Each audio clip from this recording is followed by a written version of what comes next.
इस टॉपिक को हम समझने रहे थे, वित्तीय समावेशन।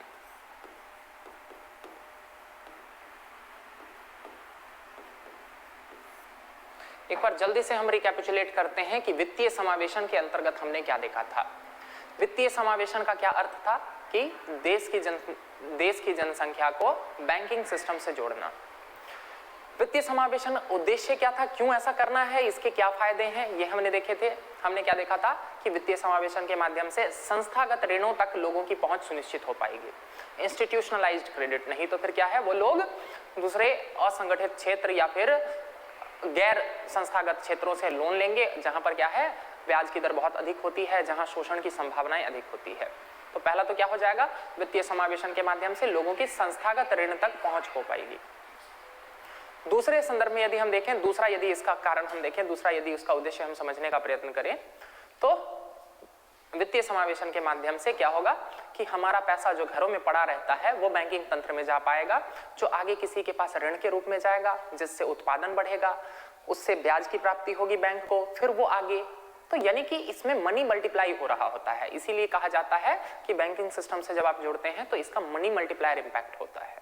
ठीक है, आगे हम लोग बात करेंगे इस पर, ठीक ना, जब हम लोग चैप्टर पढ़ रहे होंगे ना मनी मार्केट, उस टाइम हम लोग इसके बारे में और बात करेंगे।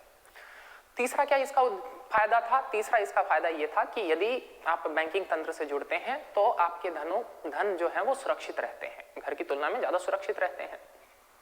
चौथा कि उस पैसे पर आपको कुछ ना कुछ ब्याज की प्राप्ति हो रही होती है, यानी कि आपका पैसा घर में जो निठल्ला पड़ा रहता वो क्या है, कुछ कमा रहा है। तो ये कुछ फायदे थे जो हमने देखे थे बैंकिंग सिस्टम से जुड़े हुए थे। इसके अलावा हमने देखा था क्या कि इसके माध्यम से सरकारों को भी मदद मिलती है, वो डायरेक्ट बेनिफिट ट्रांसफर कर सकते हैं। तो इससे सब्सिडीज वगैरह से संबंधित जो लीकेज की समस्या है ना, जो भ्रष्टाचार की समस्या है, उस पर भी कुछ हद तक निगरानी की जा सकती है, उसमें भी कमी की जा सकती है। ठीक है, इसी दिशा में आगे बढ़ते हुए हमने देखा था कि आजादी के बाद से भारत में वित्तीय समावेशन को बढ़ावा देने के लिए कई सारे प्रयास किए गए हैं। उसमें से एक प्रयास था बैंकों का राष्ट्रीयकरण, नेशनलाइजेशन ऑफ बैंक। दूसरा प्रयास इसी दिशा में आगे बढ़ते हुए हुआ था जब 1975 में रीजनल रूरल बैंक्स की स्थापना कर दी गई थी, RRB, क्षेत्रीय ग्रामीण बैंकों की स्थापना कर दी गई थी। तीसरा कदम जो इसी दिशा में था वो था 1982 में नाबार्ड की स्थापना कर दी गई थी। नाबार्ड के बारे में भी हम आगे बढ़ेंगे। ठीक है, आगे बढ़ते हुए इसी क्रम में 1998 में आप लोगों को बताया था RB गुप्ता कमेटी के सिफारिश पर किसान क्रेडिट कार्ड KCC की संकल्पना लाई गई, जिसके माध्यम से किसानों को जो है वो आसान दरों पर ऋण जो है वो प्राप्ति हो जाती है। आगे हम लोग देख सकते हैं इसी क्षेत्र में आप बोल सकते हैं प्रायोरिटी सेक्टर लेंडिंग का जो कॉन्सेप्ट है, कल जो हम लोगों ने देखा था प्राथमिकता क्षेत्र में लेंडिंग की बात जो हम लोगों ने कल की थी, वो भी इस दिशा में एक कदम माना जा सकता है। इसी दिशा में हम आगे बढ़ते हैं तो 2014 में हमने देखा था नचिकेत मोर कमेटी, नचिकेत मोर समिति, इसने क्या किया था, दो नए तरह के बैंकों की संकल्पना दी थी, जिनमें से एक था स्मॉल फाइनेंस बैंक, लघु वित्तीय बैंक, और दूसरा था पेमेंट बैंक, भुगतान बैंक। आगे बढ़ते हुए हमने इसी में देखा था कि प्रधानमंत्री जन धन योजना नाम से एक योजना चलाई गई, जिसमें क्या है, बहुत आसान शर्तों पर लोगों को बैंक खाते खोलकर दिए गए। ठीक है ना, आपको बता दूं, आपको जानकर आश्चर्य होगा कि इस योजना के तहत केवल पहले ही दिन भारतवर्ष में 1.5 करोड़ बैंक खाते खोले गए, जो आज तक के विश्व के इतिहास में अपने आप में एक रिकॉर्ड है। एक दिन में इतने ज्यादा बैंक खाते, 1.5 करोड़, हाँ आपने सही सुना, 1.5 करोड़ बैंक खाते खोले गए एक दिन में। ठीक है, आगे बढ़ते हैं तो इसी क्रम में हमने देखा क्या कि मुद्रा स्कीम जैसी और भी कई सारी योजनाएं चलाई गई। इन सब का क्या उद्देश्य था, फाइनेंशियल इंक्लूजन, यानी कि वित्तीय समावेशन को सुनिश्चित करना। यहां तक बातें समझ में आई? ठीक है, तो इसी क्रम में आगे बढ़ते हैं, जरा हम देखने की कोशिश करते हैं कि ये वित्तीय समावेशन से संबंधित जो ये विभिन्न कदम हैं, इनके बारे में थोड़ा सा डिटेल में हम समझने की कोशिश करते हैं। सबसे पहले हम लोगों ने देखा नेशनलाइजेशन।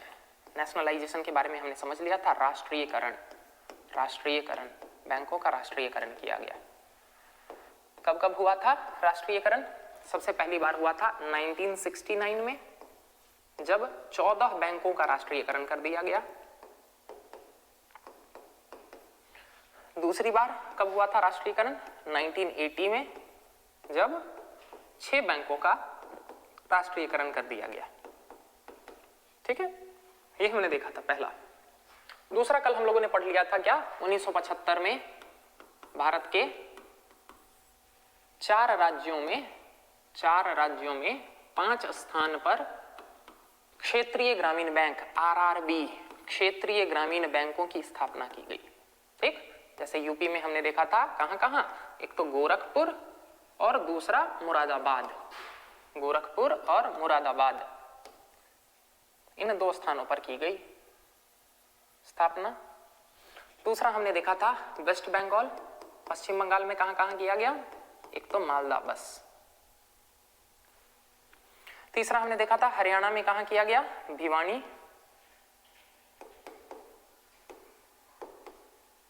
में किया गया। चौथा हमने देखा था राजस्थान में जयपुर में किया गया। इन 4 स्थानों पर आरआरबीज की स्थापना की गई थी। हम लोगों ने कल डिटेल में पढ़ा था आरआरबी, ठीक, नरसिम्हम वर्किंग फोर्स, ठीक ना, या नरसिम्हम टास्क फोर्स, इसकी अनुशंसा पर इसको लाया गया था। कानून जो है वो बाद में अगले साल बना, 1976 में बना। आरआरबी क्या है? ग्रामीण क्षेत्र के विकास के लिए लोन देना, कर्ज देने की इनकी जिम्मेदारी होती है। कृषि के उद्देश्य से या बाकी छोटे छोटे उद्यम के उद्देश्य से ये कर्ज देते हैं। ठीक, आरआरबी की जिम्मेदारी। आरआरबी के संदर्भ में आपको बताया था क्या कि इसमें ट्राइपार्टाइट सिस्टम होता है, तीन इसके जो है होते हैं वो मिलके प्रमोट करते हैं इसको, जिसमें गवर्नमेंट, यूनियन गवर्नमेंट का शेयर 50% होता है, स्पॉन्सर बैंक का शेयर जो होता है वो 33% होता है और 15% शेयर राज्य सरकारों के पास है। ठीक है, ये हमने देख लिया था। ठीक, इसके अलावा आपको बताऊं कि आरआरबी को अपने कुल लोन का 75% प्रायोरिटी सेक्टर लेंडिंग में देना होता है। कल बता चुका हूं प्रायोरिटी सेक्टर लेंडिंग क्या होती है, प्राथमिकता क्षेत्र में लेंडिंग। प्राथमिकता क्षेत्र आपको बताया था ना कि भारत में बैंकों को 40% देना होता है, लेकिन वो परसेंटेज आरआरबी के संदर्भ में कितना है? 75% है। ठीक है ना, तो ये मुख्य चीजें हमने कल देख ली थी आरआरबी के संदर्भ में। अब जरा देखते हैं वित्तीय समावेशन की दिशा में, इसी में आगे बढ़ते हैं। तो इसके बाद क्या आता है? 1982 में नाबार्ड की स्थापना की गई। नाबार्ड,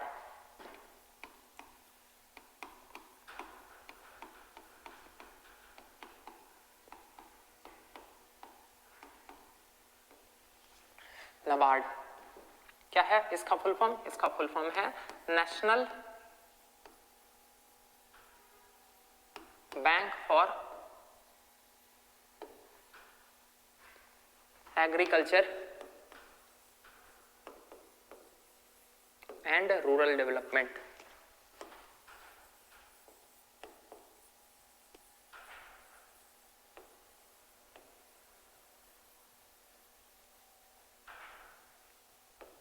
ठीक, नाबार्ड की स्थापना की गई, national bank for agriculture and rural development. ठीक है, इसकी स्थापना श्री शिवरमन कमेटी की अनुशंसा पर की गई थी। शिवरमन कमेटी, शिवरमन समिति, याद रखिएगा, ये भी इंपॉर्टेंट पॉइंट है, इस पर भी क्वेश्चन पूछा जा सकता है। शिवरमन समिति की अनुशंसा पर क्या किया गया? नाबार्ड की स्थापना की गई। नाबार्ड क्या है? It is like a refinance bank, refinance bank, पुनर्वित्तीय बैंक कहा जा सकता है इसको। पुनर्वित्तीय बैंक का क्या मतलब होता है कि ये कहीं एक जगह से पैसा लेते हैं और फिर उसको आगे जो क्षेत्र इनको बोला गया है विकास करने के लिए, उन क्षेत्रों में ये छोटे छोटे पैसे देते हैं। क्या बोला गया है इनको विकास करने के लिए? ये राष्ट्रीय बैंक है for agriculture and rural development, यानी कि इनका काम क्या है? इनका काम है कृषि एवं रूरल, ग्रामीण क्षेत्रों में विकास सुनिश्चित करना। तो ये इस उद्देश्य से क्या करते हैं? छोटे छोटे ऋण भी देते हैं और बहुत सारी अन्य सुविधाएं भी प्रदान करते हैं, जैसे कि क्या स्कीम होना चाहिए, क्या मैकेनिज्म होना चाहिए। मुख्यतः इनका उद्देश्य है एग्रीकल्चर और रूरल डेवलपमेंट करना। इसके लिए ये एक नेशनल बैंक के रूप में स्थापित है। ठीक ना, national bank for agriculture and rural development. Starting में जब इसका गठन किया गया था तो इसको 50-50 रेशियो में रखा गया था। 50-50 रेशियो में रखा गया था, जिसमें 50% हिस्सेदारी इसकी थी गवर्नमेंट ऑफ इंडिया के पास यानी कि केंद्र सरकार के पास, और 50% इसकी में हिस्सेदारी थी आरबीआई के पास, रिजर्व बैंक ऑफ इंडिया के पास। इन दोनों में 50-50% के शेयर होल्डिंग से इस बैंक को स्थापित किया गया या फिर इस नाबार्ड को की स्थापना हुई थी। कालांतर में क्या हुआ, धीरे धीरे आरबीआई ने अपने सारे शेयर्स गवर्नमेंट को दे दिए और वर्तमान में नाबार्ड में 100% स्टेक किसके पास है, केंद्र सरकार के पास, यूनियन गवर्नमेंट। ये बात भी समझ में आई। स्टार्टिंग में 50-50 रेशियो पर स्टार्ट हुआ था, लेकिन वर्तमान में जो है वो इसके 100% स्टेक्स जो है वो किसके पास हैं, केंद्र सरकार के पास। यानी कि आरबीआई ने अपनी पूरी की पूरी हिस्सेदारी जो है वो किसको बेच दी है, केंद्र सरकार को बेच दी है। यहां तक समझ में आ गया, ठीक। 50-50 में से पूरी हिस्सेदारी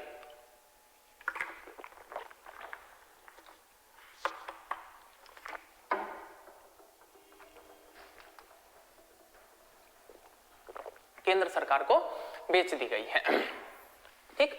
इनिशियली जब नाबार्ड की स्थापना हुई थी तो इसमें 5000 रुपया कैपिटल इन्फ्यूज किया गया था। अरे बैंक यही दोनों मिलकर कर रहे हैं तो 5000 रुपया का कैपिटल इन्फ्यूजन किया गया था। 5000 रुपए, 5000 करोड़ रुपए, 5000 रुपए से क्या होगा सर, 5000 करोड़ रुपए का कैपिटल इन्फ्यूजन इसमें किया गया था। बाद में इस कैपिटल इन्फ्यूजन को बढ़ाकर वर्तमान में इसको 30,000 करोड़ कर दिया गया है, 30,000 करोड़ कर दिया गया है, ठीक है। नाबार्ड क्या काम करती है, नाबार्ड कई सारे कार्य हैं नाबार्ड के। नाबार्ड के कार्य में क्या क्या है, जैसे कि अभी आपको बताया ना 1998 में केसीसी किसान क्रेडिट कार्ड लाया गया। इस किसान क्रेडिट कार्ड का पूरा फॉर्मेट, कैसे काम करेगा, क्या होगा, इसके क्या क्या प्रोविजन होंगे, क्या सैलिएंट फीचर्स होंगे, किसानों को लोन मिलने में क्या समस्याएं हो सकती है, बैंकों से किसानों को कैसे लिंक किया जाए, ये सारे सुझाव जो हैं वो किसने तैयार किए थे, ये सारे सुझाव को तैयार किए थे नाबार्ड ने ही। यानी कि नाबार्ड ने ही इस पूरे सिस्टम को तैयार किया है, केसीसी वाले सिस्टम को, ठीक है। वर्तमान में भी नाबार्ड क्या करती है, एग्रीकल्चर के डेवलपमेंट के लिए, कृषि के विकास के लिए जो छोटे मोटे कार्य गतिविधियां हो सकती हैं उनको बढ़ावा देने का, उनको संरक्षण देने का प्रयत्न करती है, ठीक है। इसके अंतर्गत कई सारे छोटे छोटे फंड क्रिएट किए गए हैं किसी एक पर्टिकुलर क्षेत्र के लिए, जैसे कि नेशनल इंफ्रास्ट्रक्चर डेवलपमेंट फंड, तो इसके अंतर्गत इसके पास कुछ फंड रहता है। अगर ग्रामीण क्षेत्र में कुछ अवसंरचना विकास हो रहा है तो वो उसके लिए ये कर्ज देगी, ठीक है। इस बार के बजट में इसी दिशा में बात करते हुए क्या किया गया है, एग्रीकल्चरल एक्सेलरेटर फंड का गठन किया गया है, एक्सेलरेटर फंड। इस बार के बजट में एग्रीकल्चर एक्सेलरेटर फंड की बात की गई है। इस एग्रीकल्चर एक्सेलरेटर फंड के तहत क्या कहा गया है कि नाबार्ड को यह जिम्मेदारी दी गई है कि नाबार्ड के अंतर्गत एक एग्रीकल्चर एक्सेलरेटर फंड, नाबार्ड के अंदर एक एग्रीकल्चर, दिखाता हूं बजट,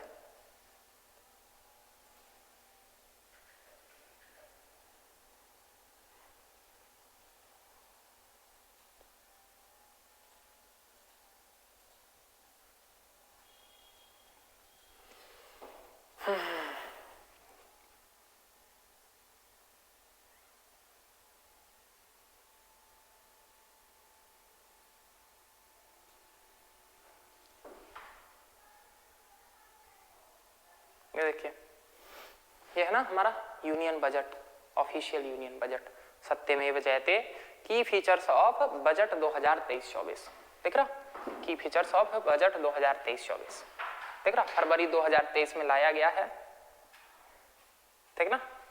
ये देखिए, इसी में सारे डेटा आपको मिल जाएंगे, इसी में देखिए, ये देखिए एग्रीकल्चर एंड कोऑपरेटिव्स, देख रहा, setting up agriculture accelerator fund for encouraging innovative startups in rural area.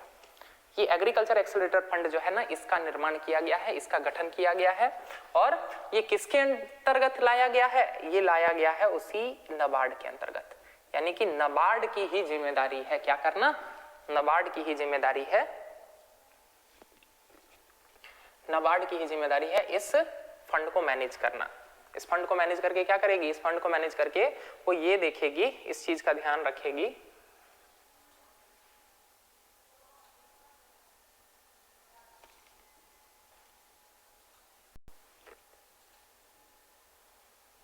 ये देखिए, ये है ऑफिशियल स्पीच जो पढ़ा था हमारी माननीय निर्मला सीतारमण जी ने। ये है ऑफिशियल स्पीच, ठीक है। इसी में देखिए, यही है बजट जिसको पढ़ा गया था। इसी बजट में दिखाता हूं आपको, ये देखिए एग्रीकल्चर एक्सेलरेटर फंड नाबार्ड के अंतर्गत देखा, एग्रीकल्चर एक्सेलरेटर फंड, यहां पढ़िए, an agricultural accelerator fund will be set up to encourage agri startups rural India, ठीक है ना। ये वाला जो है पूरा प्रॉफिटेबिलिटी, मॉडर्न टेक्नोलॉजीज वगैरह, ये भी इसी के अंतर्गत जो है वो दिया जाएगा। क्या कि ग्रामीण क्षेत्र में जो छोटे छोटे स्टार्टअप्स वगैरह जो है वो बढ़ना चाह रहे हैं, एग्री स्टार्टअप्स वगैरह जो आगे बढ़ना चाह रहे हैं। स्टार्टअप का क्या मतलब होता है? जो इनोवेटिव तरीके से कुछ प्रोडक्शन वगैरह करना चाह रहे हैं, कुछ नई तरह की तकनीकें बनाना चाह रहे हैं जिसका कृषि में प्रयोग हो सकता है। तो इस तरह के फंड वगैरह भी जो है वो नाबार्ड के अंतर्गत रहते हैं। और वो क्या करेंगे, वो इस फंड के माध्यम से इन छोटे छोटे स्टार्टअप्स को फंडिंग प्रदान करेंगे ताकि ये छोटे स्टार्टअप्स जो हैं वो बड़े बन सकें और फिर क्या कर सके, देश के विकास में अपना योगदान सुनिश्चित कर सके।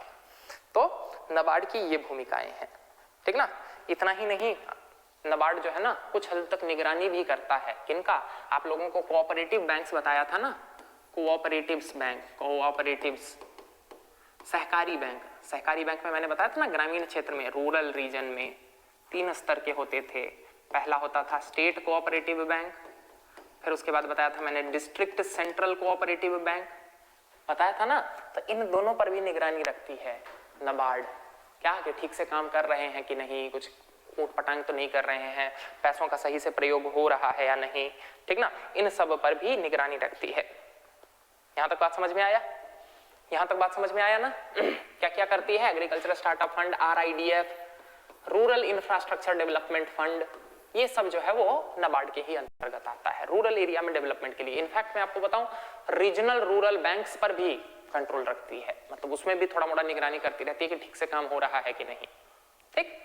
तो ये है मुख्यतः नाबार्ड। यहां तक बात समझ में आया? इसी दिशा में आगे बढ़ते हैं। तो आप लोगों को बता चुका हूं KCC 1998 में KCC, किसान क्रेडिट कार्ड। किसान क्रेडिट कार्ड क्या है? किसान क्रेडिट कार्ड एक जरिया है जिसके माध्यम से किसानों को आसान शर्तों पर ऋण की उपलब्धता सुनिश्चित हो जाती है। इजी शर्तों पर जो है वो ऋण की उपलब्धता सुनिश्चित हो जाती है। इससे क्या होता है? इससे क्या होता है, किसानों को जो साहूकार, जो सूदखोर, उन सब पर निर्भर नहीं होना पड़ता है। सही दरों पर, आसान दरों पर, टाइमली, जब उनको चाहिए तब उनको जो है वो क्रेडिट मिल जाता है, ठीक है। KCC के तहत जो है वो छोटे खर्चों के लिए कर्ज मिलता है। ज्यादा बड़े खर्च, बहुत बड़ा इतना थोड़ी है कि बहुत बड़ा कैपिटल इन्वेस्टमेंट वगैरह के लिए उतना बड़ा खर्च नहीं मिलता है। हाँ, छोटे खर्चे, जैसे कि मान के चलिए कि कटाई के समय जो है वो थोड़ा सा पोस्ट हार्वेस्ट कुछ खर्चे हैं, कटाई, फसल की कटाई हो गई, अब इसके बाद भंडारण या मान के चलिए उसको ट्रांसपोर्टेशन, तो ये सब छोटे मोटे खर्चे हैं, इसके लिए मिल जाएगा। जैसे कि मान के चलिए बीज वगैरह के लिए आवश्यक है, इन सब के लिए मिल जाएगा। हाँ, अल्पकालिक यदि अचानक से परिवार में कोई विपत्ति आ गई है उसके लिए भी मिल जाता है, ठीक है ना। तो इन सब उद्देश्य से छोटे मोटे जो है वो किसान क्रेडिट कार्ड के तहत खर्चे मिल जाते हैं। इसी दिशा में आगे बढ़ते हुए केंद्र सरकार ने 2020-21 के बजट में क्या अनाउंस कर दिया था? 2020-21 के बजट में गवर्नमेंट ने अनाउंस किया क्या कि KCC पर जो ऋण मिल रहा है इस पर हम 2% इंटरेस्ट सबवेंशन देंगे। इंटरेस्ट सबवेंशन,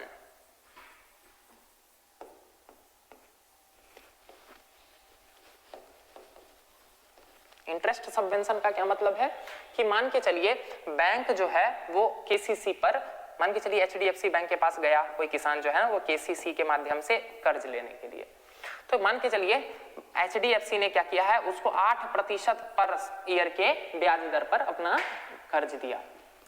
तो इंटरेस्ट सबवेंशन का क्या मतलब है कि इंटरेस्ट सबवेंशन के तहत सरकार क्या कह रही है HDFC बैंक को कि तुम ऐसा करो, तुम उस किसान से 6% ही लेना, 2% तुमको जो नुकसान हो रहा है ना वो हम दे देंगे।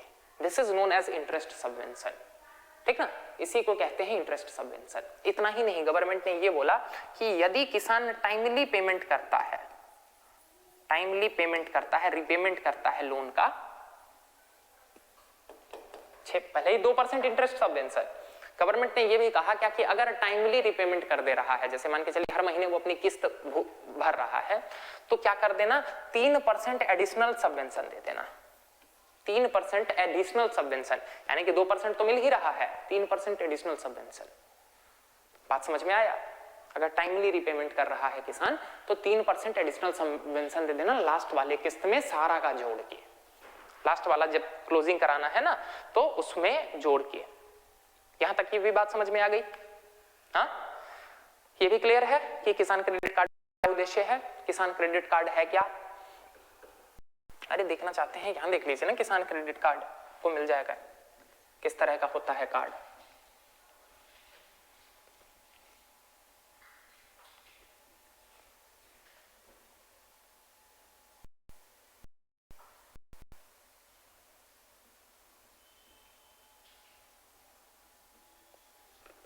ठीक, देख रहे हैं, किसान क्रेडिट कार्ड के लिए अप्लाई करिए।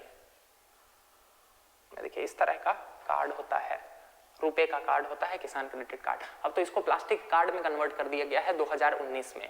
उससे पहले तो जो है वो कागज के रूप में होता था, अब इसको जो है वो एक प्लास्टिक कार्ड के रूप में कन्वर्ट कर दिया गया है। पिछली क्लास में आपको बताया था क्या कि अब सीधे जाके आप एटीएम से भी इसके थ्रू पैसा निकाल सकते हैं, यानी कि अब कर्ज मिलना और आसान हो गया है।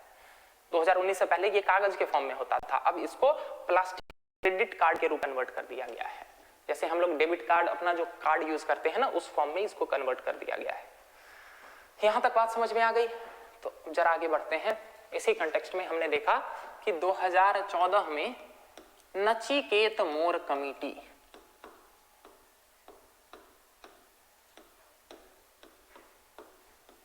मोर समिति, क्या है नचिकेत मोर समिति और क्या है इसके सुझाव, जरा समझिएगा। नचिकेत मोर ये जो थे ना, ये उस टाइम आईसीआईसीआई जो समूह है ना, आईसीआईसीआई फाउंडेशन, उसके हेड हुआ करते थे। ठीक है, तो इनको बुलाया गया और इनके अध्यक्षता में एक समिति का गठन किया गया। इनको ये बोला क्या कि आप जरा हमें अध्ययन करके बताइए कि भारत में वित्तीय समावेशन को बढ़ावा देने के लिए क्या किया जाना चाहिए। ठीक है, उद्देश्य समझ में आया? इसका उद्देश्य था भारत में वित्तीय समावेशन के लिए सुझाव देना। नचिकेत मोर समिति ने पूरा अध्ययन किया अपना, और उस अध्ययन के बाद नचिकेत मोर समिति ने सुझाव दिया क्या कि भारत में वित्तीय समावेशन को करने के लिए आवश्यक है कि आप वाणिज्यिक बैंकों पर से भार को हटाइए, इस भार को। क्यों? क्योंकि वाणिज्यिक बैंक जो हैं वो प्रॉफिट कमाने पर ध्यान देते हैं, तो आप उनके भरोसे भारत में वित्तीय समावेशन के लक्ष्यों को नहीं प्राप्त कर सकते हैं। बात समझ में आया? नचिकेत मोर कमेटी ने क्या कहा, जो कमर्शियल बैंक्स है ना भारत में, आप इनको जो इनके ऊपर जो ये बोझ डाल दे रहे हैं क्या कि वित्तीय समावेशन करो, ये नहीं करेंगे वित्तीय समावेशन। क्यों? क्योंकि कमर्शियल बैंक है, इनका उद्देश्य लाभ कमाना है। तो इनसे पूछा गया कि तो फिर आप ही बताइए क्या किया जाए। तो इन्होंने बोला क्या कि यदि वित्तीय समावेशन करना चाहते हो तो आपको नए तरह के बैंक बनाने पड़ेंगे। क्या बोला? आपको नए तरह के बैंक बनाने पड़ेंगे। ये नए तरह के बैंक क्या थे? इन्होंने कहा क्या कि 2 नए तरह के बैंक बनाओ। कौन कौन से? एक तो बना दो लघु वित्तीय बैंक, जिसको कहा जाता है स्मॉल फाइनेंस बैंक,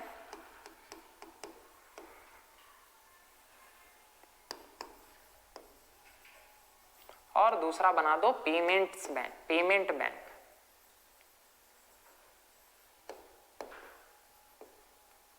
यानी कि भुगतान बैंक। ये 2 बैंक बनाओ। इन्होंने बोला क्या कि उसके जिम्मे मत छोड़ो, कमर्शियल बैंक्स के जिम्मे मत छोड़ो, वो जो है वो वित्तीय समावेशन का लक्ष्य नहीं पूरा करेंगे, आपको नए बैंक बनाने पड़ेंगे, स्मॉल फाइनेंस बैंक और भुगतान बैंक, लघु वित्तीय बैंक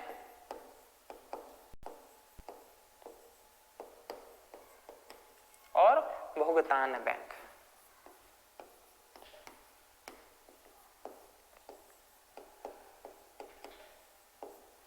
ठीक है, ये 2 तरह के नए बैंक बनाने की बात की गई है। इन्होंने कहा कि इन बैंकों को बोलो डिफरेंशिएटेड बैंक, ये अलग है बैंक। क्यों? क्योंकि इनका उद्देश्य ही, इनकी स्थापना का उद्देश्य ही क्या है? इनकी स्थापना का उद्देश्य ही है कि ये वित्तीय समावेशन के लक्ष्य को पूरा करेंगे। इन्होंने बहुत ही खतरनाक टारगेट दिए। इन्होंने क्या कहा कि 2014 में है ना, अभी ऐसा करो कि अगले 2 साल में अभी जितने लोग अनबैंक्ड हैं, जो लोग फाइनेंशियल सिस्टम से नहीं जुड़े हुए हैं, 50% ऐसे लोगों को बैंकिंग सिस्टम से जोड़ दो, और फिर अगले उसके 2 साल बाद में बाकी जो 50% बचे हैं उनको भी बैंकिंग सिस्टम से जोड़ दो। बड़े क्रांतिकारी इन्होंने टारगेट दिए, ठीक ना, स्मॉल फाइनेंस बैंक और वित्तीय बैंक, भुगतान बैंक। यहां तक बात समझ में आई। इन्हीं के सुझाव के बेसिस पर भारत में स्मॉल फाइनेंस बैंक की स्थापना की गई, यानी कि स्मॉल फाइनेंस बैंक या लघु वित्तीय बैंक। लघु वित्तीय बैंक की स्थापना के लिए कुछ गाइडलाइंस जारी किए गए, गाइडलाइंस जारी किए गए। जरा बात को समझिएगा कि गाइडलाइंस क्या थे। गाइडलाइंस जारी किया गया कि यदि आप स्मॉल फाइनेंस बैंक खोलना चाहते हैं, ठीक, सॉरी, यदि आप स्मॉल फाइनेंस बैंक खोलना चाहते हैं तो इसके लिए पेड अप कैपिटल कितना होना चाहिए? इसके लिए पेड अप कैपिटल होना चाहिए 100 करोड़, यानी कि 100 करोड़ रुपया चाहिए, तब जो है वो स्मॉल फाइनेंस बैंक खोल सकते हो।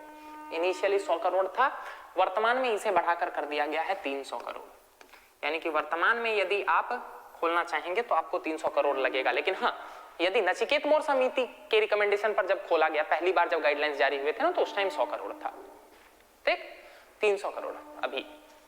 इतना ही नहीं, गाइडलाइन और क्या है? दूसरा गाइडलाइन है कि सेकंड गाइडलाइन कि जो प्रमोटर होगा उसको अगले 5 साल में वो अपनी हिस्सेदारी को घटाकर 40% तक ला सकता है। सुना सा लग रहा कुछ पॉइंट ये? हाँ, कल की क्लास में हम लोगों ने देखा था ना बैंकों के संदर्भ में, वही पॉइंट कि अगले 5 साल में आप अपनी हिस्सेदारी को घटाकर 40% तक ला सकते हैं। यानी कि 100 करोड़ लगाकर आपने बैंक खोला और मान के चलते हैं कि 100 करोड़ ही रहा, बैंक बहुत ज्यादा नहीं बढ़ा, तो अगले 5 साल में जो है वो आप अपनी हिस्सेदारी को घटाकर 40 करोड़ तक कर सकते हैं। बाकी शेयर्स आप, बाकी हिस्सेदारी आप अन्यों को बेच सकते हैं, ठीक है ना, लेकिन 40 करोड़ से नीचे नहीं लाना है, 40 करोड़ तक। अगला क्या है प्रोविजन इससे संबंधित? अगला प्रोविजन है इससे संबंधित क्या कि 12 वर्ष के अंत तक निश्चित रूप से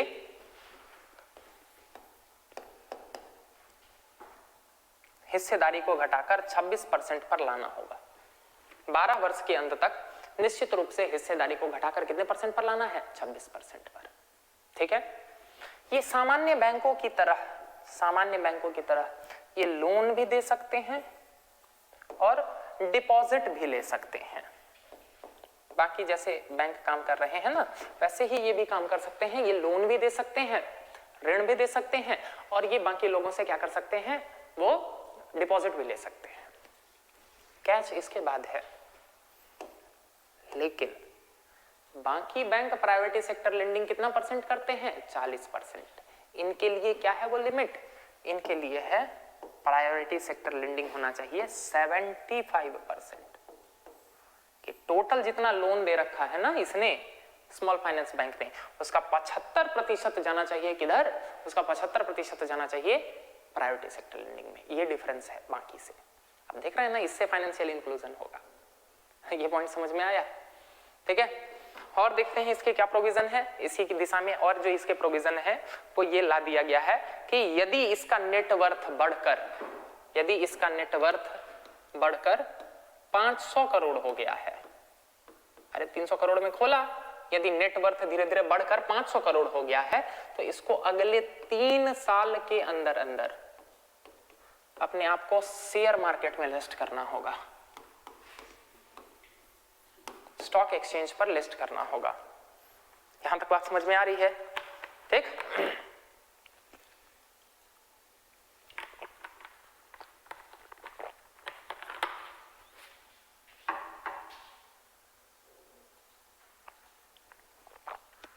ठीक ना। तो ये कुछ प्रोविजंस थे जिनके बेसिस पर भारत में क्या किया गया है? भारत में स्मॉल फाइनेंस बैंक्स की स्थापना की जा रही है। वो वाला जो था ना कि 12 ईयर में घटाकर 26% करना है, इसमें भी परिवर्तन कर दिया गया है। अब कर दिया गया है कि 15 ईयर में घटाकर 15% तक रखना होगा, 15 ईयर में घटाकर 15% तक रखना होगा। इस तरह से धीरे चेंजेस किए गए हैं। इन्हीं को क्या कहा जाता है? Small finance bank. ठीक है, चलिए आगे बढ़ते हैं।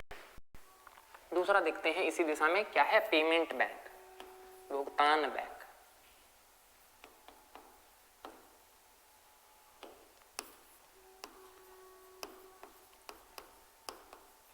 भुगतान बैंक इनके लिए क्या गाइडलाइंस थे, यहां पर जरा ध्यान दीजिएगा। इसके गाइडलाइंस डिफरेंट हैं और इन्हीं से क्वेश्चन बन सकते हैं। इसके गाइडलाइंस क्या थे? सबसे पहला गाइडलाइन, खोलना है तो 100 करोड़ लेके आओ। पेमेंट बैंक खोलना है तो कितना लेके आओ? 100 करोड़। दूसरा गाइडलाइन इसके लिए भी क्या था? इसके लिए दूसरा भी गाइडलाइन वही था कि 5 साल में घटाकर 40% करो, 40% तक करो या कर सकते हो, तुम्हारी इच्छा। तो क्या करना है कि 5 साल में घटाकर अपनी शेयर होल्डिंग 40% तक आप कर सकते हैं। इसके बाद यदि हम बढ़े तो इसके लिए भी वही प्रोविजन था क्या कि 12 साल के अंत तक आपको घटाकर अपनी शेयर होल्डिंग 26% पर लानी ही होगी। इतना ही नहीं, इसके लिए जो कैच था वो ये था कि पेमेंट बैंक, एक पेमेंट बैंक जो है वो अपने ब्रांचेस यानी कि ये अपनी शाखाएं केवल और केवल, केवल यहां पर इंपॉर्टेंट है, केवल ग्रामीण क्षेत्र में ही खोल सकते थे। शहरों में इनको अपनी शाखा खोलने की अनुमति नहीं थी या नहीं है अभी भी।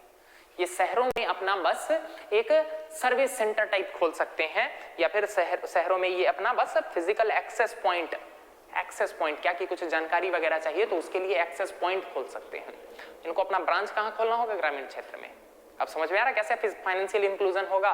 क्यों? क्योंकि ग्रामीण क्षेत्र में जो है वो बैंकों की संख्या कम है ना, तो ये कहां ऑपरेट करेंगे? केवल ग्रामीण क्षेत्रों में। यहां तक बात समझ में आई? अगला देखिए, पेमेंट बैंक के अंतर्गत अगला जो प्रोविजन किया गया वो क्या था कि ये लोगों से डिपॉजिट प्राप्त कर सकते हैं, ये लोगों से डिपॉजिट प्राप्त कर सकते हैं।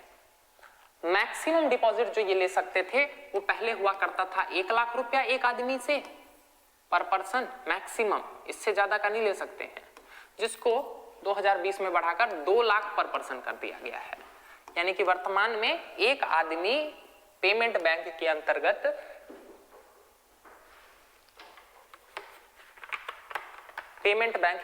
मैक्सिमम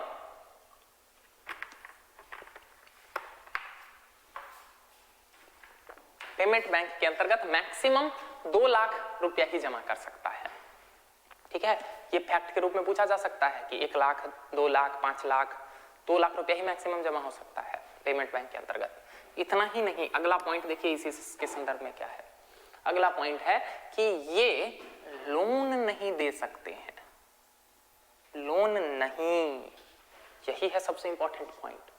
क्या कि पेमेंट बैंक लोन नहीं देते हैं, ये केवल जमा राशि प्राप्त करेंगे। बात समझ में आया ना? अब जरा सोच के देखिए आगे, जब ये लोन नहीं दे सकते हैं तो आपको क्या लगता है, क्या ये क्रेडिट कार्ड जारी कर सकेंगे? बहुत ऑब्वियस है, नहीं।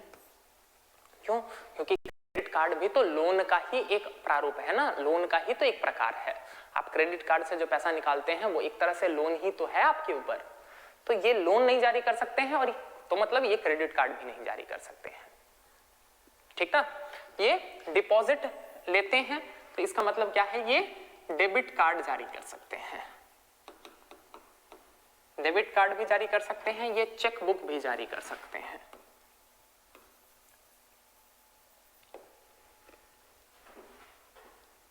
यहां तक बात समझ में आई? ये डेबिट कार्ड भी जारी कर सकते हैं और ये चेक बुक भी जारी कर सकते हैं। अगला देखिए पेमेंट बैंक। पेमेंट बैंक के लिए क्या है? अब आपके दिमाग में आ रहा होगा कि सर डिपॉजिट तो ले लिया इसने और ये लोन जारी नहीं कर सकता है, तो सर ये फिर प्रॉफिट कैसे कमाएगा?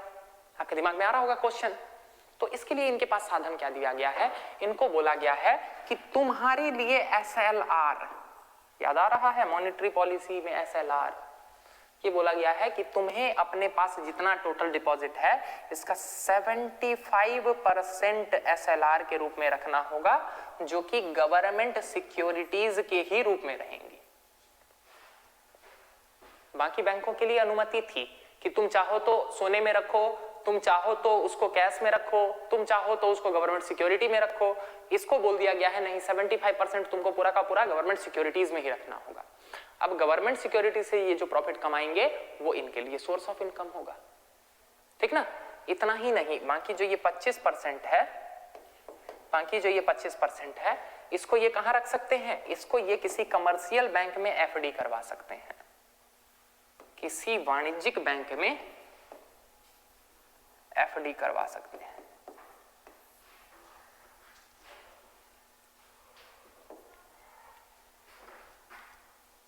किसी वाणिज्यिक बैंक में बाकी को ये एफडी करवा सकते हैं। इतना ही नहीं, इनके लिए कमाने का एक और तरीका है कि इनके पास जो भी डिपॉजिटर्स आ रहे हैं, जो भी निवेशक आ रहे हैं, इनको क्या करना होगा, इनको उन डिपॉजिटर्स को क्या करना होगा, इनको उन डिपॉजिटर्स को म्यूचुअल फंड ये बेच सकते हैं, इंश्योरेंस बेच सकते हैं, ठीक ना।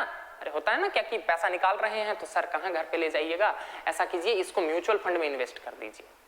तो जैसे म्यूचुअल फंड कंपनीज हो गई या फिर जो इंश्योरेंस कंपनीज होती हैं, इनके जैसे एजेंट होते हैं ना, जो आपको इंश्योरेंस बेच देते हैं, जो आपको म्यूचुअल फंड बेचने की कोशिश करते हैं, तो ऐसे ही स्मॉल ये पेमेंट बैंक्स जो हैं, इनको भी बोला गया क्या कि यदि आप चाहें तो आप अपने कस्टमर्स को म्यूचुअल फंड्स बेच सकते हैं, आप उनको इंश्योरेंस बेच सकते हैं, ठीक है। तो जैसे एजेंट को कमीशन मिलता है ना, वैसे ही इनके लिए भी क्या बोल दिया गया कि बदले में आपको कमीशन मिलेगा। तो ये भी इनके इनकम का एक स्रोत था। यहां तक बात समझ में आई। पेमेंट बैंक क्या है, भुगतान बैंक क्या है, ठीक। अब देखिए मुद्दा ये हो गया ना कि आपको इस स्ट्रक्चर को देख के खुद ही लग रहा होगा क्या कि इसमें कमाने का स्रोत बहुत कम है। क्यों? क्योंकि डिपॉजिट तो आप ले रहे हैं, डिपॉजिट भी आप बहुत ज्यादा नहीं ले सकते हैं। क्यों? क्योंकि 2 लाख तक का लिमिट है। भुगतान बैंक जो है उसमें एक आदमी मैक्सिमम 2 लाख रुपया जमा कर सकता है और लोन देने का आपको प्रावधान दिया ही नहीं गया है, तो कमाने की संभावनाएं कम है। यही कारण है कि आपको दिखाया था मैंने आरबीआई के सर्कुलर पर क्या कि भारत में पेमेंट बैंक्स की संख्या मात्र 4 है, ठीक ना, मात्र 4 है। कौन कौन से? एक तो इंडियन पोस्ट पेमेंट बैंक, अरे वही जो पोस्ट ऑफिस पहले था। अब जब से व्हाट्सएप आ गया है आपके हाथ में, अब तो वीडियो कॉल करते हैं और साक्षात प्रकट हो जाते हैं वो सामने में, तो अब जो है वो तो पत्र लिखकर भेजने की आवश्यकता तो रही नहीं। तो ये जो पूरा इंफ्रास्ट्रक्चर क्रिएट हुआ पड़ा है भारत में, तो इसका कुछ ना कुछ तो प्रयोग करना चाहिए ना। तो इसी दिशा में आगे बढ़ते हुए 2019 में भारत का जो पोस्टल सिस्टम है, इसी को इंडियन पोस्ट पेमेंट बैंक में कन्वर्ट कर दिया गया, यानी कि इसको पेमेंट बैंक का दर्जा दे दिया गया है, ठीक है ना। तो वर्तमान में इसीलिए देखते हैं ना आप पोस्ट ऑफिस, ये फिर पोस्ट ऑफिस वगैरह में जाकर जो है वो आप क्या कर सकते हैं, पैसा जमा कर सकते हैं, ठीक है ना। इसके अलावा भारत में फिनो पेमेंट बैंक, इसके अलावा आपके फोन में जो आपका पेटीएम है ना, वो भी पेटीएम पेमेंट बैंक है। बात समझ में आया? वो भी बैंकिंग सर्विसेज देता है, पेमेंट बैंक है। और इसके अलावा भारत में एयरटेल पेमेंट बैंक, यानी कि ये 4 पेमेंट बैंक है, ठीक है ना। आपको दिखाया था ना उस दिन आरबीआई के सर्कुलर पे, कहां गया, ये देखिए,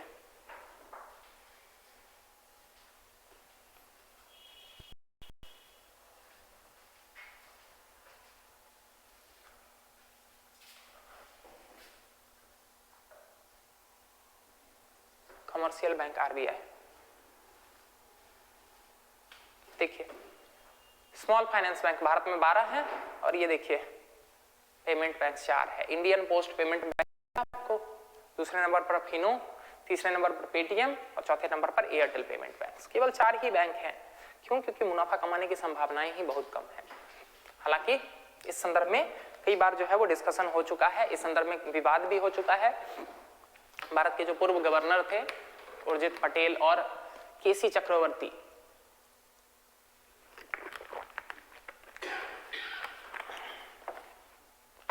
उर्जित पटेल नहीं, रघुराम राजन, उससे पहले उर्जित पटेल से पहले जो रघुराम राजन थे ना, उनके बीच में और केसी चक्रवर्ती के बीच में इस संबंध में विवाद भी हुआ था। क्या कि पेमेंट बैंक कैसे प्रॉफिटेबल हो पाएंगे, ये तो कमा ही नहीं पाएंगे। क्यों? क्योंकि इनका पूरा स्ट्रक्चर ही ऐसा है। यहां तक बात समझ में आई? पेमेंट बैंक और स्मॉल फाइनेंस बैंक समझ में आ गया हमें। अब जरा हम आगे बढ़ते हैं इसी क्रम में और जरा अब हम देखने की कोशिश करते हैं एक और टर्म जो इसी से रिलेटेड है बैंकिंग सिस्टम से, उसको क्या कहते हैं, NBFC, non banking financial corporation. Non banking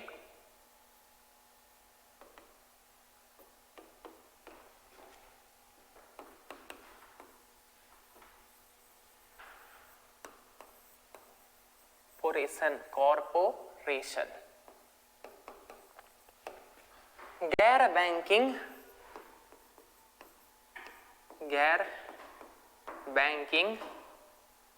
वित्तीय संस्थान।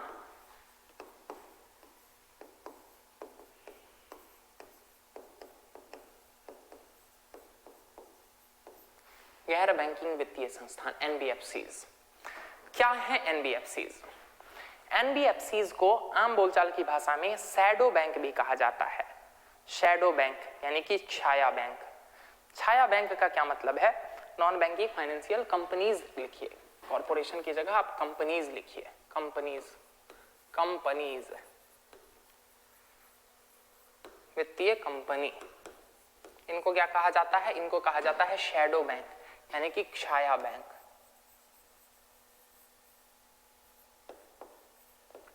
शैडो बैंक का क्या मतलब है? शैडो बैंक का मतलब है कि ये बैंकिंग सर्विसेज देती हैं, कुछ बैंकिंग सेवाएं देती है, जो बैंक जो काम करती है कुछ वैसा काम करती है, लेकिन पूरी तरह से ये बैंक नहीं है, ठीक ना। ऐसी कंपनियों को हम कह देते हैं गैर बैंकिंग वित्तीय कंपनी। जैसे कि आप लोगों ने देखा होगा बजाज फाइनेंस, आप बजाज फाइनेंस का क्रेडिट कार्ड लेते हैं, लेकिन बजाज फाइनेंस नाम का कहीं आपने बैंक देखा जहां आप जाके डिपॉजिट कर सके? बात समझ में आ रहा? तो इस तरह के कारण क्या है, मतलब ये एक्चुअल में बैंक नहीं है, एग्जैक्ट बैंक नहीं है, हाँ बैंकों से संबंधित कुछ सेवाएं ये प्रदान करते हैं, तो इसीलिए इनको क्या कहा जाता है? इनको कहा जाता है शैडो बैंक, ठीक ना। एनबीएफसीज पूरी तरह से जो है वो आरबीआई के कंट्रोल में नहीं आते हैं। क्यों? क्योंकि कई सारे म्यूचुअल फंड भी हैं जो बैंकिंग सर्विसेज देते हैं, मतलब उस टाइप के कुछ चीजें करते हैं जो बैंकिंग से रिलेटेड हो, या फिर कई इंश्योरेंस कंपनी भी है जैसे कि यूलिप्स वगैरह इस सब टाइप के। तो इन सब कारणों से क्या होता है कि सभी एनबीएफसी जो है वो आरबीआई के नियंत्रण में नहीं है, सभी एनबीएफसी आरबीआई के नियंत्रण में नहीं है। इंश्योरेंस कंपनीज जिसमें इंश्योरेंस वगैरह वाला भी काम साथ में हो रहा है तो वो आईआरडीएआई के नियंत्रण में है, insurance regulatory and depository authority of India, IRDAI, बताऊंगा इंश्योरेंस वाले चैप्टर में जब पहुंचेंगे तब, ठीक है ना। इसके अलावा यदि म्यूचुअल फंड वगैरह वाली भी ये सर्विसेज दे रहे हैं तो ये सेबी के नियंत्रण में आ जाएंगे। लेकिन सारे एनबीएफसी, आप स्टेटमेंट देख लीजिएगा, all NBFCs are not under the regulatory framework of RBI, ठीक।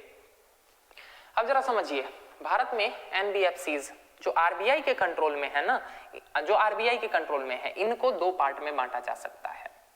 पहली है जिनको कहा जाता है non deposit taking NBFCs,